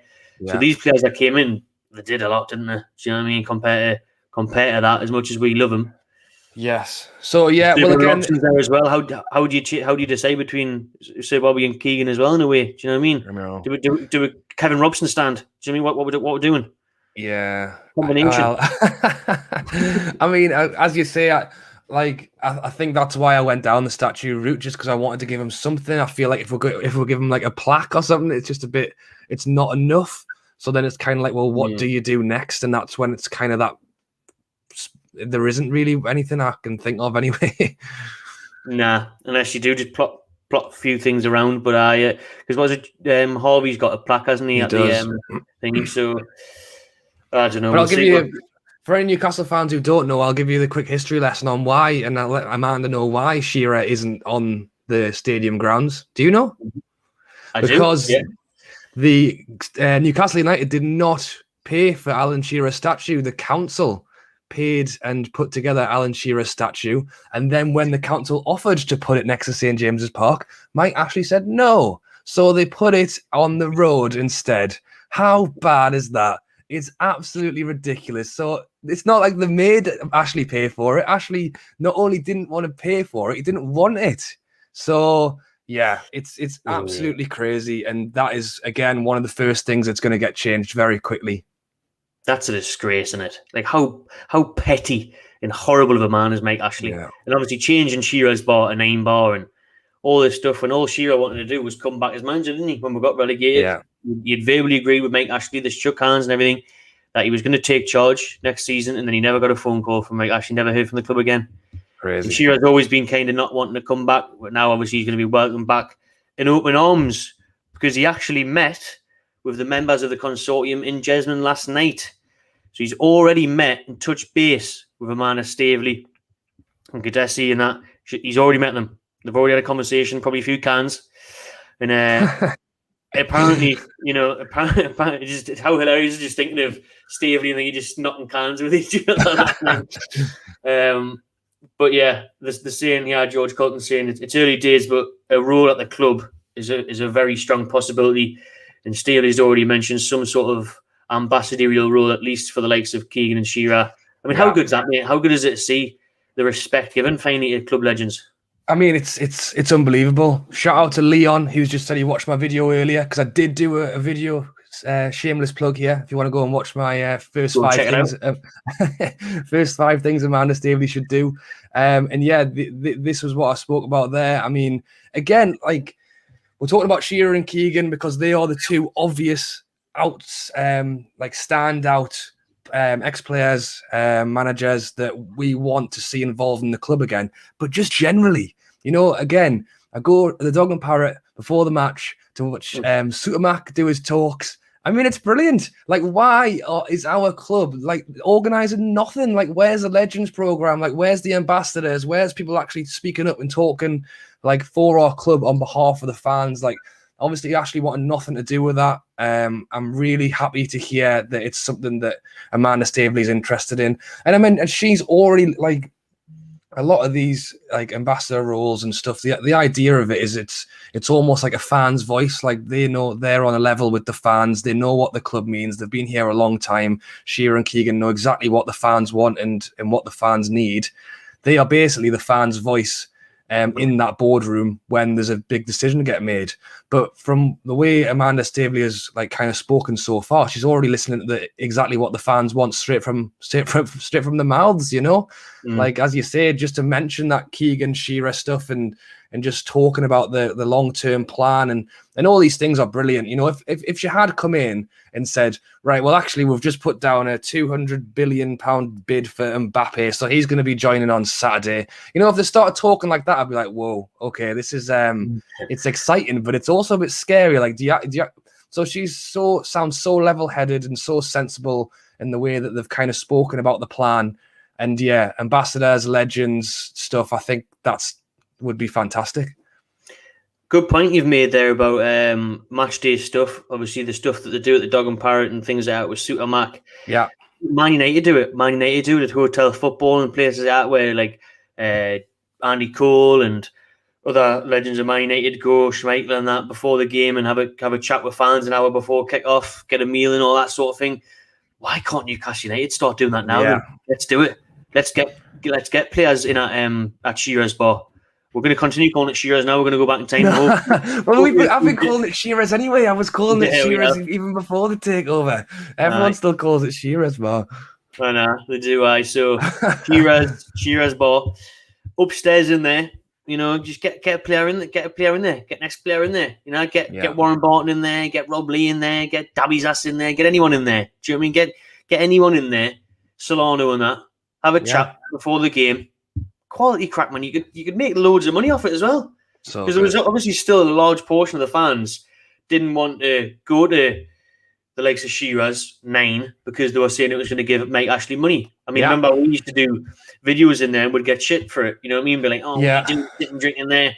That's one of the best things as well. Now the lack of grief we're going to be giving each other in a fan base, hopefully. Absolutely. Yeah. One detail. Shout out Agent Tech Streams there for that super chat. Thank you very much. One detail that isn't going to be perfect. Come next Sunday, we've mentioned obviously War Flags are back, brilliant. Hopefully, a new manager in the dugout, double brilliant. Tweeted this morning, George Corcoran. I understand the Sports Direct signs at St James's Park won't be coming down for now. It's a short-term, temporary thing linked to the deal.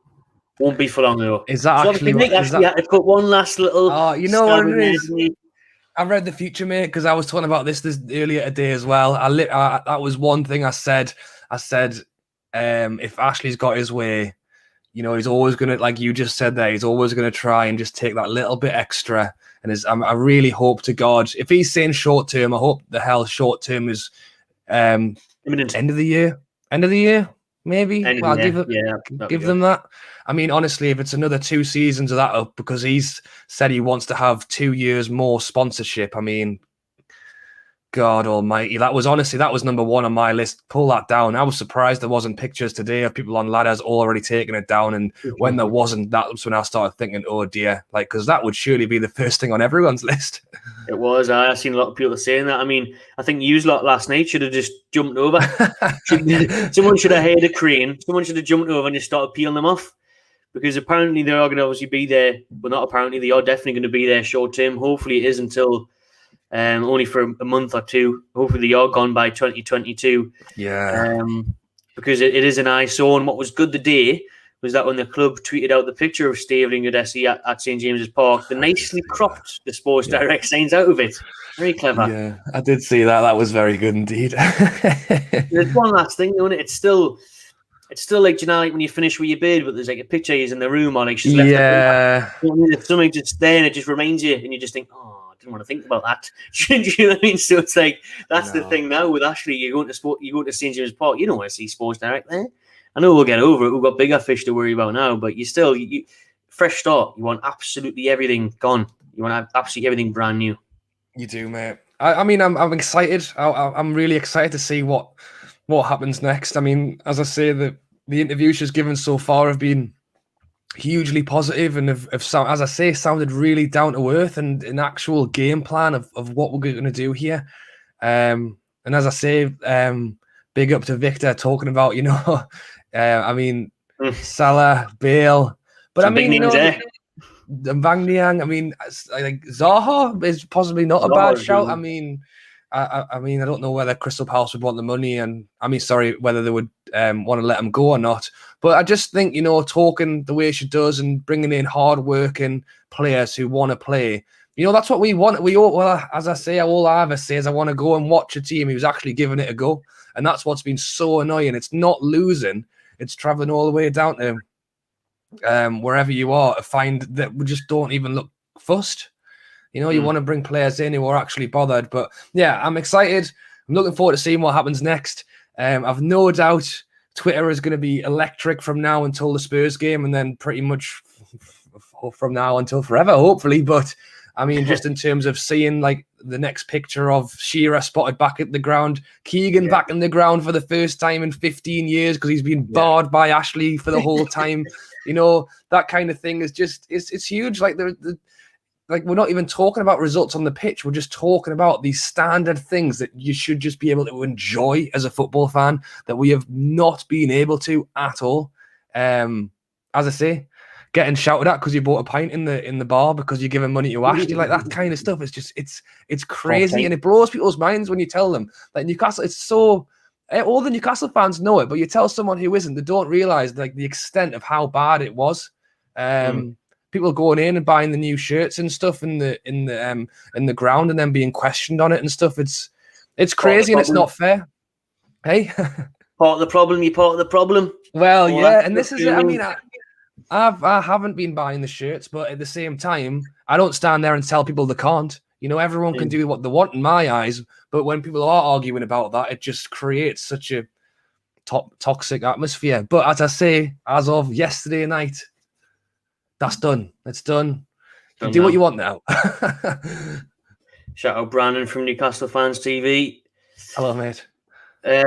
So I'm sure. Well, let's hope the transfer record was broken in January. One of the other things I will touch on, it looks like Newcastle might have made one of the first moves here in that former Rangers and Liverpool recruitment specialist Frank McParland looks to be on the verge of joining the club. Let's see the details here, what he's actually done in the past in terms of who he's brought in. So back to today, though, Amanda Staveley and Merad Gudassi were at St James's Park briefing the staff. Spoke to staff in one of the executive suites today and key figures from around the club, media staff, foundation employees, and all that. She's obviously spoke to Lascelles and Steve Bruce, and just spoke to fans as well outside.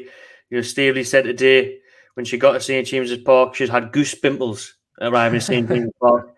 They had a drink last night. #Cans. They were on the cans last night as well. Probably celebrating the extra 20 million that they've just made or something as well. Do you know what I mean? Yeah. And she appreciates the incredible support, and it's important right now that we're coming and talk the team, the club, and where it needs to go. And they're going to give answers in time. So it'll probably be looking at Monday where we get a proper announcement of plans, manager signings, where the club's looking to go in the next couple of years specifically. So one appointment that already looks to have been made, though, is former Rangers and Liverpool recruitment specialist Frank McParland. Nothing on him there in that article, actually. So what was his role? Sorry, recruitment. Oh, recruitment. Okay. Well, no. Again, I mean, it's a huge step. You talk about things like a director of football. You know, that's like these kind of guys who actually know what they're doing, what they want to achieve, and how they're going to achieve it. You know, that's so key to running any business, not just a football team. And again, it's key to any business, whether you've got 5p, £2 or 300 billion. Like, you need to know what you're doing, why you're doing it, and what you're hoping to achieve from it. And bringing in people like recruitment staff, like directors of football, like ambassadors with a view of the fans. You know, these are things that are all very, very key, that we have, well, actually probably didn't want to pay for, you know, and now that we've got some money.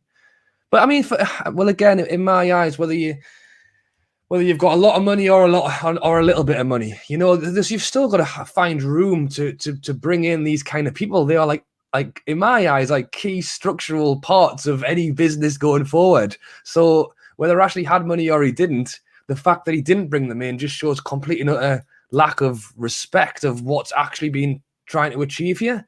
So yeah, these kind of things, it's good to hear they've made a quick start.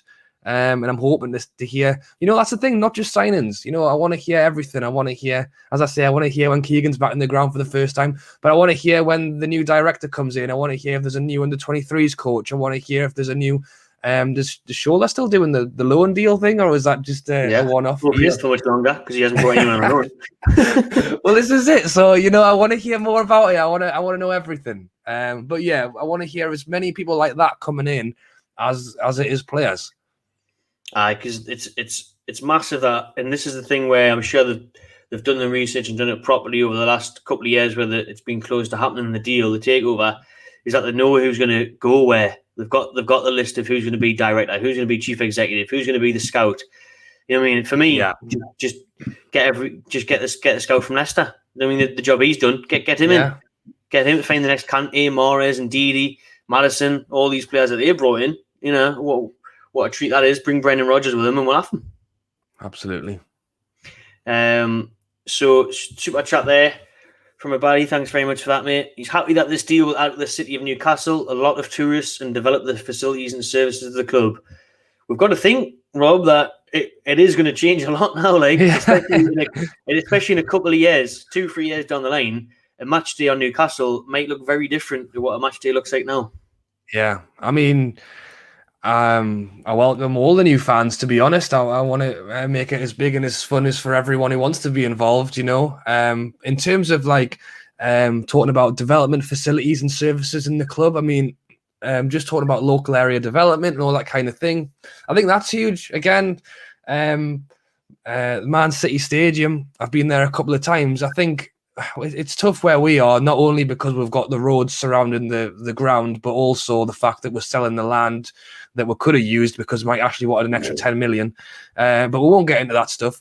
But I mean, there is still space for it. Like, as you just said about Shearer's Bar, using like the upstairs, pretty much like conference room, it is like big dining room they've got in there to have a legend on before the game. And if you're lucky enough to get a ticket, because I'm sure they're not going to be able to fit that many people in, but like outside of the ground, the road directly in front of the Strawberry, in front of the club shop, you know, they've been closing that on a match day for a certain period of time while the fans are getting at the ground.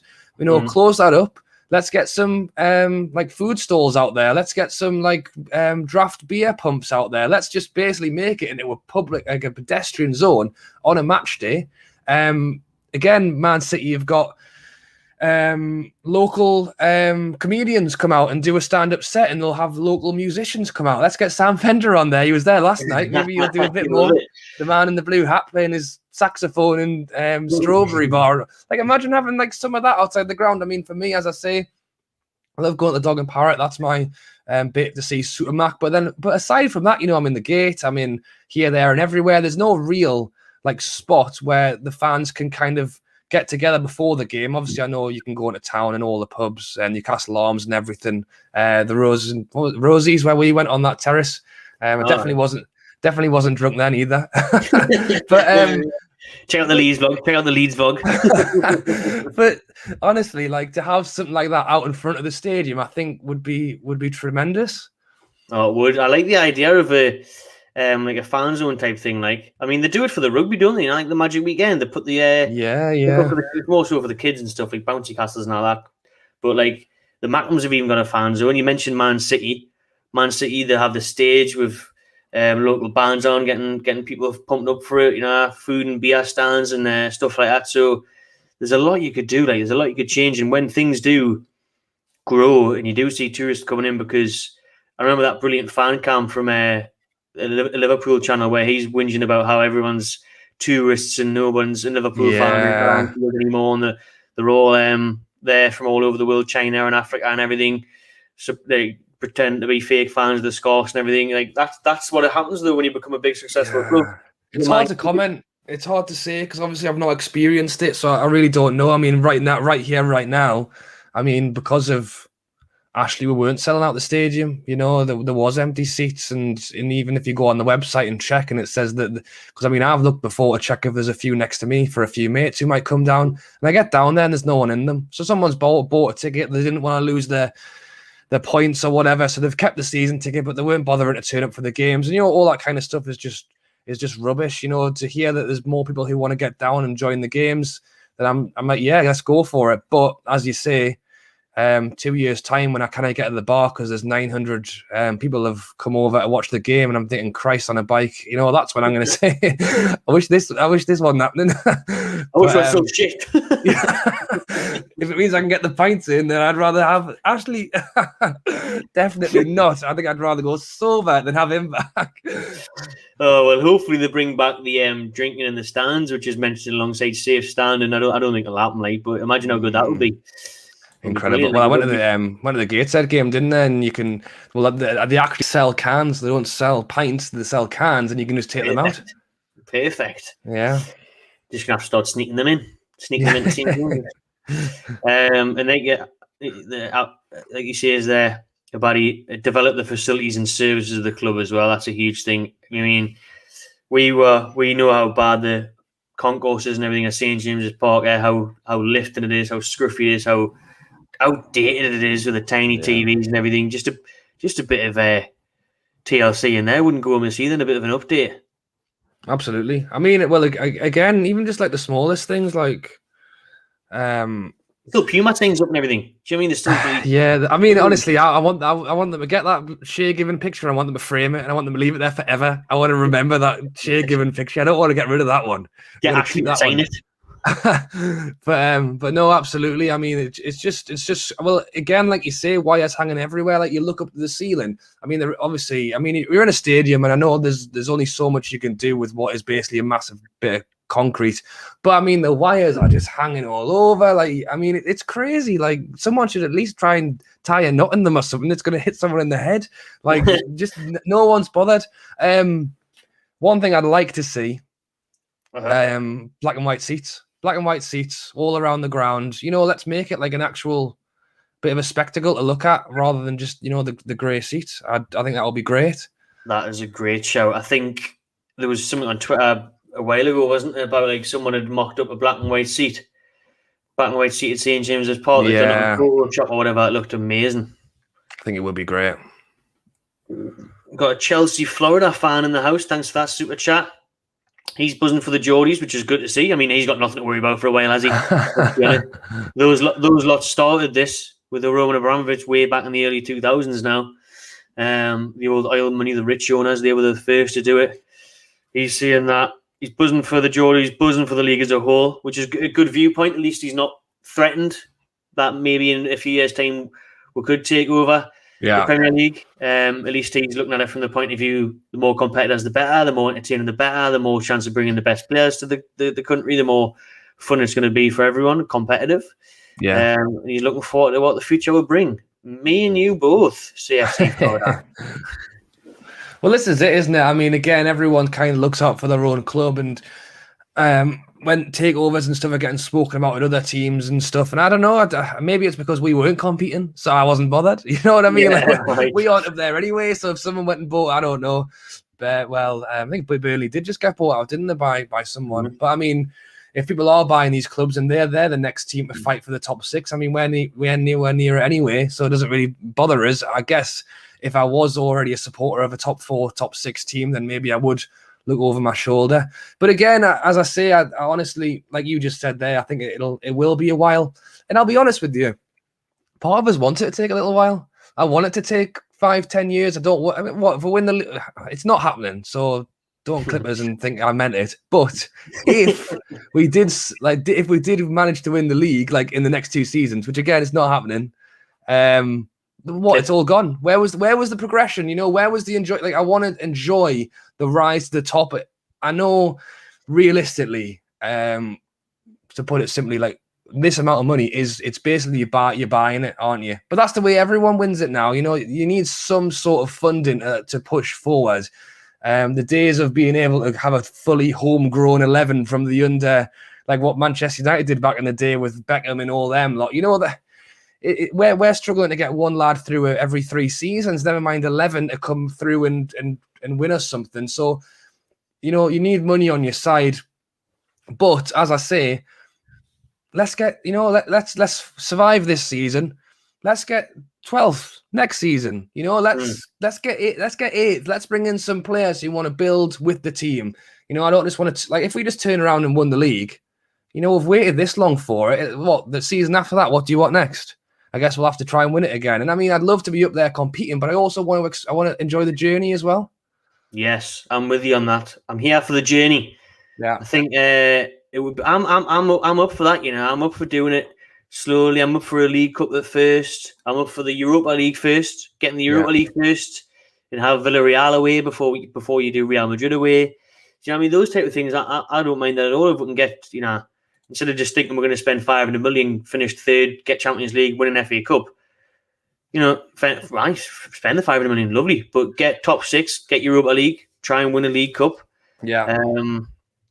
And then take it from there, progress nicely, because it isn't going to happen as quick as some people might dream. Yeah. It isn't going to happen in terms of signings as quick as some people might dream. It will be the case of building it up slowly and surely, signing realistic players around us that can't get into other Premier League teams in the top 8. The likes of Lingard and stuff like that. Yeah. And then building it up there. It's not going to be signing Mbappe, spend 500 million and then 2 years' time win the league. Let's hope we are in it for the journey. And as long as we're going this way and not this way like we've been doing for the last 15 years, I'm happy. Well, as I say, you know what it is. Obviously, again, we've hit lucky that we've got a new owner who's got loads and loads of money. But if you had turned around and said to me, that you're going to get a new owner and you're going to come 13th for the next 3 seasons in a row, but this is with any owner, that's not the ones that we've got. But we're going to sort Shearer's statue out. We're going to take down the Sports Direct signs. We're going to have Keegan come in as an ambassador. We're going to look at a Legends program. Like, we're not even anywhere near the football yet, and I'm already elated at just some of the stuff that this takeover has allowed for us fans to have back. Like, that's the thing. We're not even, and I said it earlier on, we've been rubbish before, and we'll probably be rubbish again. We're not going to wake up. We're not just going to start playing. And like, even if we do buy a few players in January, it doesn't mean we're not going to get stuffed off Man City 5-0 in the second half of the season. We are still going to have bad games, but the point is that despite the fact that you lose some games, you're still getting a bit of progression and actually like loving your club again, not resenting it. That's well said, man. It's well said that we would have took any takeover to get rid of our owner, to get rid of Mike Ashley. We would have took anyone. It wasn't. It's just an absolute madness that we've become the richest football club in the world. Yeah, in the process. But to get to the point where getting rid of Ashley and doing the right things, like you said there, and then just bringing in like an Eddie Howe who tries to play football on the front foot, play attacking football, that would have been enough for us, because it's a massive improvement on where we're at now, where we have been under Ashley. Yeah, absolutely. I've seen people in the comments there saying check Twitter. I just looked at it as well. Yeah. 19 Premier League clubs, including Man City, demand an emergency meeting because the takeover went through. Well, tough shit. You can demand. Really? It's done now, though. So, I mean, the amount of excuses that have been flying around for it to not go through. I mean, at this point, if you can't say they've not done their due diligence when it's taken them 4.5 freaking years to let the takeover go through. I mean, they can't now suddenly turn around a day later and go, "Oops, we've missed something." Sorry about that. No. Yeah. The 8th rule: The 8th commandment in America, right? Double jeopardy doesn't exist. See you later. Job's done now. Crazy. Job's done. Sorry, can't stop it. I mean, this just shows how much everyone is going to be against us, though, doesn't it? But it's done now, so fuck them. But this is because the likes of Arsenal, Tottenham, and all that will be shitting themselves, thinking they're never going to get in the Champions League again now. And speaking of Robbie today, he was saying, and check out Don Robbie, the Best of Enemies show. I had a little clip on that. That was good crack. And they're shitting themselves. They genuinely are. They're saying, "What's the point in us anymore? We're not going to get European football again." Because he's saying it's going to be Man City, Liverpool, Man United, and Chelsea. He says there's going to be no room for Arsenal and Spurs now because Newcastle are going to be above us. Newcastle are going to be pushing. So that's hilarious. And that's where these owners will be shitting themselves now, because they'll be thinking, well, we can't spend anywhere near as much money as Newcastle can spend. So how it's went from us not being able to compete with bloody Burnley to Arsenal and Spurs not being able to compete with Newcastle. Well, I mean, football, I mean, there's always an inflation of football. Like every year there's a new amount spent. Every year there's a new player who costs this. Every year there's another player who spent that. But, I mean, even Mike Ashley was worth, what was he worth? 5 billion or something? It's not like, I mean, like Daniel Levy, I mean, I've no doubt the man has money in his pockets. He just want to spend it. You know what I mean? Like, I know we have more, but we aren't going to be able to just go and spend 200 billion in the summer transfer. We're probably going to spend I'm saying it like I know. I'd be happy if we spent 10 at this point. But, even if we did spend 100 million, 150, these clubs have got that. Spurs, like these clubs, like Manchester United, with the amount of shirt sales they've had for Ronaldo and the amount of merchandise sales that they get across the world, and you're telling me that they don't feel they can compete with 150 million spent in a summer. I mean, it's crazy. I think these teams can compete. They just don't probably want to. Exactly. Daniel Levy just doesn't want to put his money in his pocket. He spent it all on the NFL stadium. So what we're talking about here is 20 minutes ago it came out that angry clubs have talked to the Premier League with complaints about the Newcastle United takeover and are pushing for an emergency meeting next week. The 19 other top-flight clubs are understood to be united in opposition to the Saudi-led consortium that's took over Newcastle, that's been allowed to buy out Mike Ashley, and the other 19 Premier League clubs are demanding to know what changed for it to be waved through and why they received so little notice. Sorry, do we need to give you notice? Do we need to give Aston Villa notice that we're going to get taken over? I can't remember Aston Villa asking for us to give them notice when they got taken over. I know. Why do they need notice? Why does it matter to anyone? The whole point of the Premier League, and this is why it's because I feel like we're in our own Newcastle bubble sometimes. I don't really know how other people view it and how other people see things. But when the last takeover got declined, the way I saw it was that the Premier League should be a neutral entity. They should not have any allegiance to any way, shape, or form. It's like a referee. Like, they should not have a specific viewpoint on anything. They should literally just have a facts sheet and go, is it right? Is it wrong? Is it right? And is it wrong? And last time round, it literally just felt like they were just saying, well, we don't agree with it because we don't want you to, because the other teams don't want you to, whatever. We've had the facts sheet through this time and they've ticked it all off and gone, yes, it meets the criteria. What the hell does it give anyone the right to complain? It's like having a go at the ref after he gives a pen when someone's being stamped on. It's clearly a pen. Get over it. Like, that's basically what's happening here.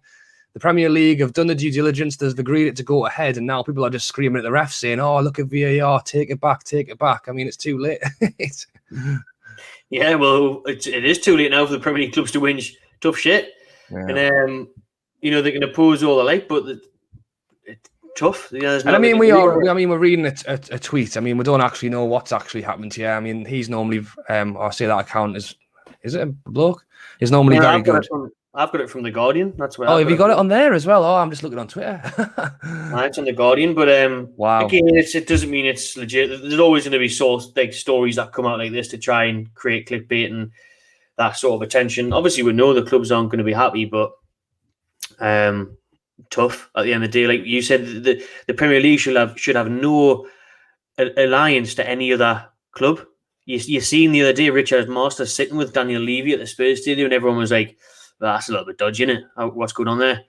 And you see definitely. that I thought that was one of the biggest reasons why it didn't go through last summer, because they didn't want to break up the monopoly of the top six. The Premier League didn't like Leicester coming in and win the league. Or they didn't mind that one because it was a bit of a fairy tale, but they didn't like them staying there.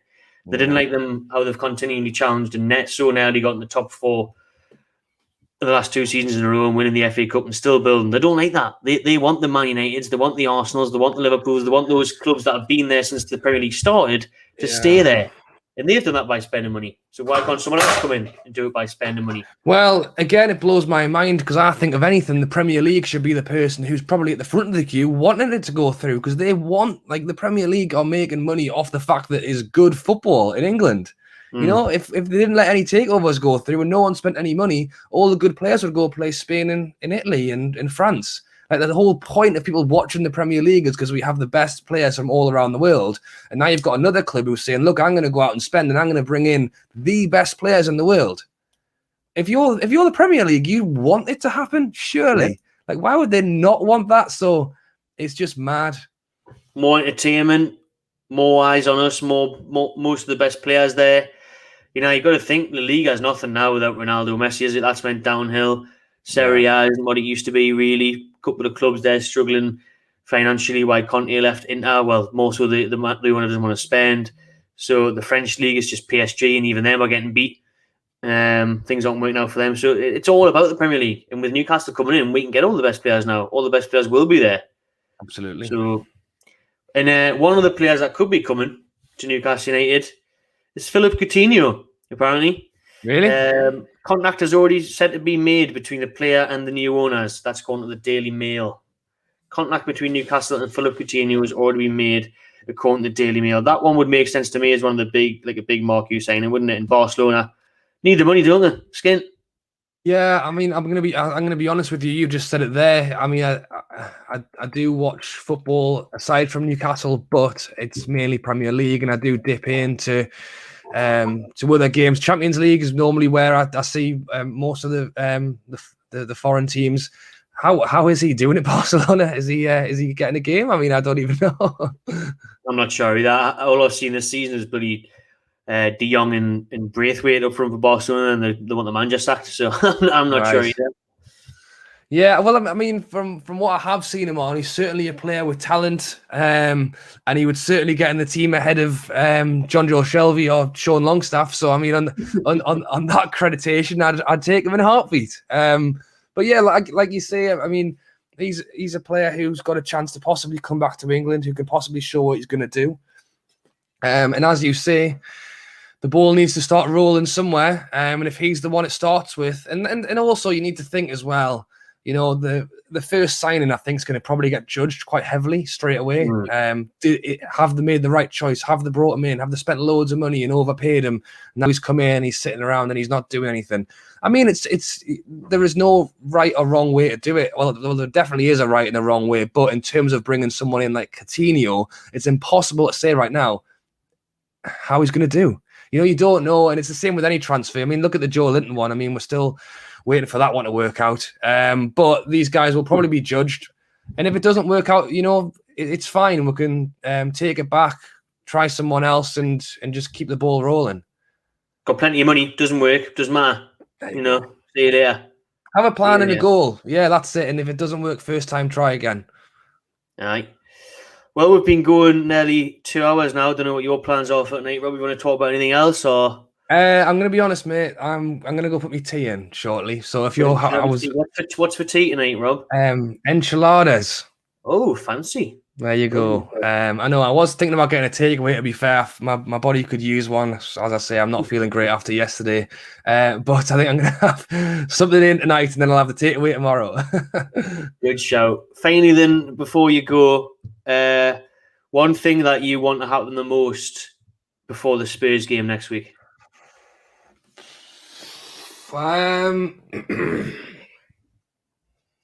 Honestly, I would say get the Sports Direct signs down, but I've already heard that's not happening. So after that,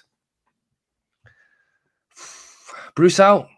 Gotta be, hasn't it? Gotta be, surely. I just think that, and I mean, Bruce is gonna go. Like, he is gonna go, and whether it's tonight, tomorrow, a week, 2 weeks time, he's not going to be here. So it's cabbage out. So it's down on my list of things to do immediately because we know it's going to happen sooner rather than later. But as we've already spoken about, that game on Sunday, we want no negativity whatsoever. And getting Bruce out will mean that.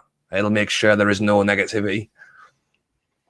Let's hope that's the way for Newcastle in this new era. No negativity. Hope. We all want hope. And it's going to be so interesting to see what comes out the next few days. Probably more so from Monday, with it being the weekend now. I think Staveley and the rest of them deserve a well-earned break and get things sorted for Monday morning. Apparently they're going to meet the players and the squad on Monday at the training ground. They can see how much of a shithole it is and build that up straight away. Yeah, I mean, I want to see, honestly, mate, I know we do the vlogs and that. I want to see like some actual behind the scenes stuff. I want to see actually what's going on at this football club. I think everything has been so closed doors for so long. I want to see like Newcastle, Manchester United have got their own TV. I'm sure Newcastle used to have one. I know we've got a YouTube channel, but I think Wes Brown presents the Manchester United one. I'd love for Newcastle to have something like that and just have like actual access to see what's going on behind the scenes. What are the players saying? Like, the best we get out of it at the minute, is Twitter and YouTube. But I think Ashley's very careful about what he allows to go up. I'm hoping now in this new era, we can see this kind of stuff. I want to see the video of Amanda going in there and talking to themselves. What did you talk to him about? I'd love to see all of that. That's a class idea. We should get amongst that more. And they should hire us to do it as well. They should. We should be it. Loads of people were saying that the other night. What's Amanda's email? Get me CV off quick. Get us in there before they get it in there before someone else comes in there. Kevin was saying big renty on Mandy. Yes, got to. Get Wayne. I'll bring the boys with us. I'll bring Keg. I'll bring Ruby. I'll bring the lot of them in. It'd be class, man. I mean, Liverpool do it. Liverpool do it brilliantly. They get the Red Man TV involved. You see a lot of them. You mentioned MUTV, the Man United one. We've got the NUFC TV, but it's just like a website, innit? And you see bits and pieces. But now massively, they could utilize it so much more with the fan base we've got, and now the attention overseas and from Saudi Arabia and stuff. We could utilize it much more. Get it involved. Get those little things done with the players. I think Man City do it as well. Man City do like pre-game shows with the fans and the players and ex-players and stuff like that. So there's so much you could do. I mean, look at how successful these All or Nothing documentaries have been. Like a bit of behind-the-scenes footage, stuff like that.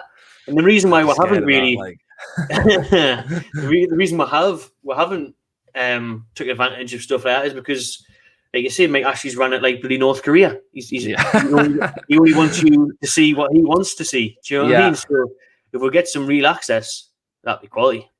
It would. And as I said, it doesn't have to be anything crazy. Again, just a 3-minute video of Keegan walking back in the stadium for the first time in 10 years. That would be amazing. I want to see this. I want to live it. I want to breathe it. I don't want to miss any of it. I want to be there from start to finish. And hopefully they're going to give it to us. I mean, having a NUFC TV, like you said, with full access. Well, actually, hang on. We don't want that. We want the Magpie channel to have full access. We'll just wander around the training ground, saying hello to everyone. I mean, that would be the best thing. But I wouldn't have anyone on stop with. On Monday we should just go to the training ground and go, oh yeah, Amanda, we're always here, part of the club. She doesn't know who's normally there. In the background, like Lascelles, like who the fuck's? No, Jamal, you know us, don't you? Huh? Come on, and just pretending with the part and just sneaking and just hopefully she thinks we're part of the furniture. We'll just stay there forever. Hop over the fence at the back and just run on. And just be like, Amanda, can I get a pay raise? Well, how much do you know? Nothing. So anything's good. I'll do it for minimum wage, Amanda. No, that would be great. Again, I mean, as I say, that I mean, with the big thing everyone talks about, and I'm sure what everyone who isn't a Newcastle fan talks about is, the Geordies want to see the football, want to see Champions League, they want this. I mean, yes, I want to see improvement on the pitch, and yes, I want to see us try and climb some sort of footballing ladder rather than fighting relegation. But the 90% of what we've spoken about today is all off the pitch stuff. I mean, that's as important to me as it is anything. It is, but that shows how much of a rebuilding job there is, because Ashley's neglected it for so long that these things that should have just been maintained over the years, he hasn't. There's many things he's just ignored and have just become depleted because of that. No, definitely. All right, Matty, mate. I'll sign out and I'll let you sign. Or do you want to sign out together? Or? I've got 3 minutes until we hit the 2-hour mark, so I think Right. Okay. I'll hit the 2-hour mark. Do you know what I mean? Yeah. I'll tell you what then, mate. I'll jump off and I'll let you sign out on your own. But thanks for having me as always. Pleasure. Everyone, make sure you go check out Rubenstein. I'll put the link in the description or in the title once the stream's ended. All right. What a guy. Enjoy your weekend, mate. Thank you. You enjoy yours. Yes. Plenty more cans, I'm sure. Absolutely. Absolutely. I've got 9 left in the fridge out of these crates, so good lad. And find yourself a Palace ticket as well, will you? In the comments, anyone get a Palace ticket. Or I'll be sat on my own. Right, mate. Cheers. Thanks, everyone. I'll catch you later. There we are, mate. Bye-bye. Right, then for the last 3 minutes, I'll just open up my use. I'm going to reply to every chat that comes in, so get them in now. And the last 3 minutes there, we'll have a crack, since I may as well carried in to hit the 2-hour mark. It's been a long stream, that one there. We've just obviously talked about what Amanda Staveley has said the day, what Gadassi said, what Ramian said, and it's been little. Do you know, it's been little bits. It's been more so you can expect ambition. You can expect 5 to 10 years we're going to win the league, that kind of thing. So we'll get a better understanding, I think, on Monday. I would presume there's probably going to be a press conference where she answers questions from the media. There'll be lots of them. So we'll wait and see. We'll wait and see what will happen next week. And it's going to be great. We'll be here every day if anything breaks and there's anything to talk about. And we'll just keep it going since everyone's enjoying it.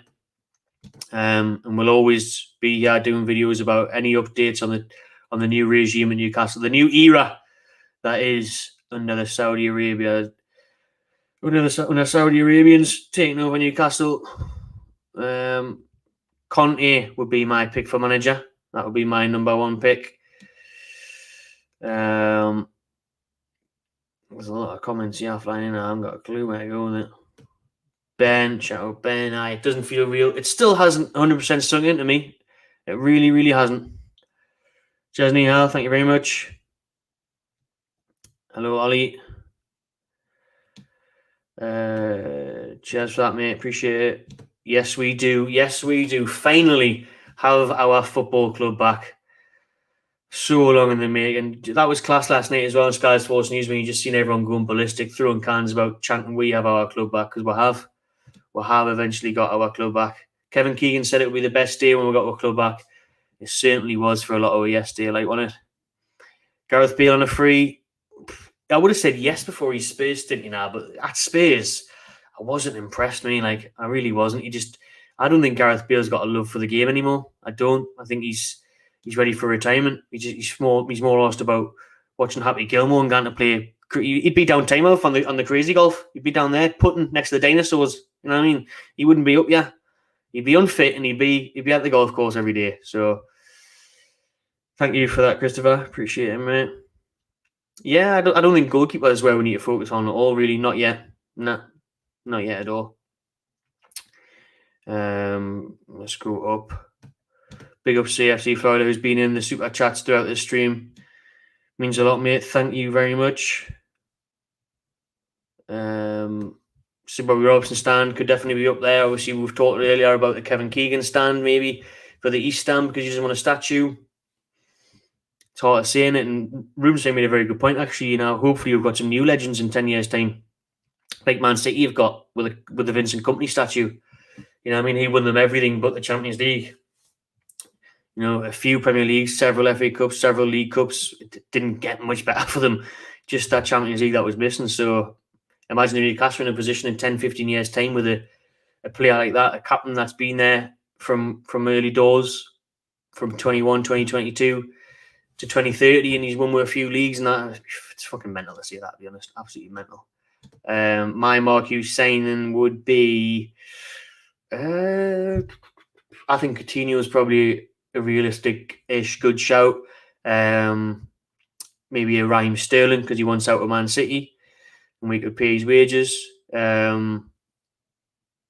don't know. There's a few to be fair.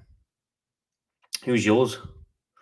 This is what I hope for. This is what I'm hoping for. I'm hoping for the Entertainers 2.0. That's what we're all hoping for, innit?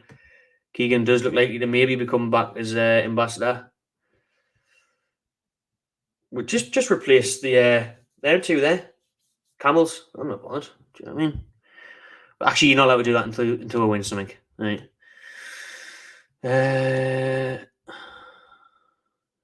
Captain Matty Longstaff to lift the title. You can't even get a game in Scotland at the minute, Matty Longstaff. You can't even get a game at Aberdeen. Conti and Haaland won't join Newcastle. Money talks, I'm afraid. Lingard would be a good shout, yeah. Lingard again, Sterling first signing. Where are we going? Well, that would be absolutely lovely, but I think he'll go abroad. I'd maybe do international. Klopp. I mean, it would feel a bit weird, Klopp being in a different Premier League team now, wouldn't it? Well, it would for me anyway. Just that Liverpool tracksuit and cap, it would just look weird being somewhere else. Yes, back as a member, Ben. Thank you very much, mate. Cheers for that. Yeah, Navas has already been linked. James Ward-Prowse. Julian Julian understand, Hey, you never know. New manager. Conte comes in. Julian, that could be a baller. Could be a different player on the left-hand side. Calvin Phillips is another really good one, actually. Oh, Chiesa. I'm writing that down for my list. I'm taking that one. Obviously, we're here Italy for the final of the Euros, but I was a big fan of Chiesa and the build-up to it. Stealing that one. Having that, Chiesa. I might put that in my who we should sign video. And Calvin Phillips is a brilliant one. That's the kind of player we should be looking at, Calvin Phillips, because someone who's in and around the top 8, top 10, but he can't, obviously he's not playing for a big team, or someone who can't get in the big team, so like Donny van der Beek at Man United or Calvin Phillips at Leeds, steal those players. And then even Arsenal, how poor they are, you know what I mean? Get Bukayo Saka. Kessie, yeah, get Kessie. I think Van der Beek on the back of a Newcastle top. Shade sails through the roof. Koulibaly. Zaha is a brilliant one. Zaha and Jimenez. Beast of a number 9, isn't he, Raul Jimenez? Aye. Bellingham. Oh, I'd love Jude Bellingham. I would absolutely love Jude Bellingham. Absolutely love Jude Bellingham. I could see that happening. I think they'd be daft not to. I think that would be a good PR stunt really to get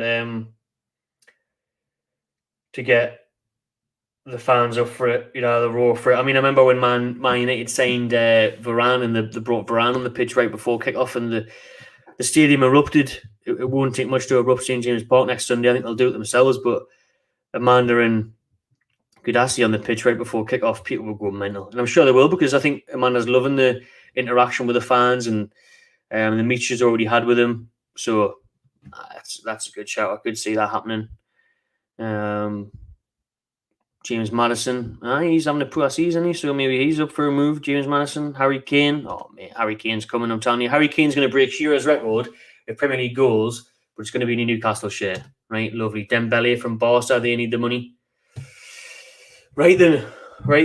We've done over 2 hours. Again, I must have done about 10 hours of YouTube videos in the past 3 days. I'm knackered. So that'll do for now. Like I say, I'm going to try and probably do one of these streams every day, to be honest, because we're just buzzing, aren't we? We're just buzzing. You're enjoying it. The chats are going up. Everything's going up. Newcastle are going up. So as that happens, we'll continue to bring you stuff. If there's news and updates, we'll be here. I'll be here on a daily basis. We'll try and grow just like Newcastle. We'll hopefully grow as a team. Grow up the league. That'd be nice. Obviously, international break this weekend. Hopefully that goes over quickly. England, Andorra, Saturday night. So, Chris, thanks for that. Gets me through it. Great job. Cheers, mate. Right then. That'll do. Take care, Sean. Thank you very much. Cheers, everyone. Smash the like button. Subscribe to my channel TV if you haven't already. And have a great weekend, everyone. Enjoy yourself. It's great to be able to enjoy yourself again.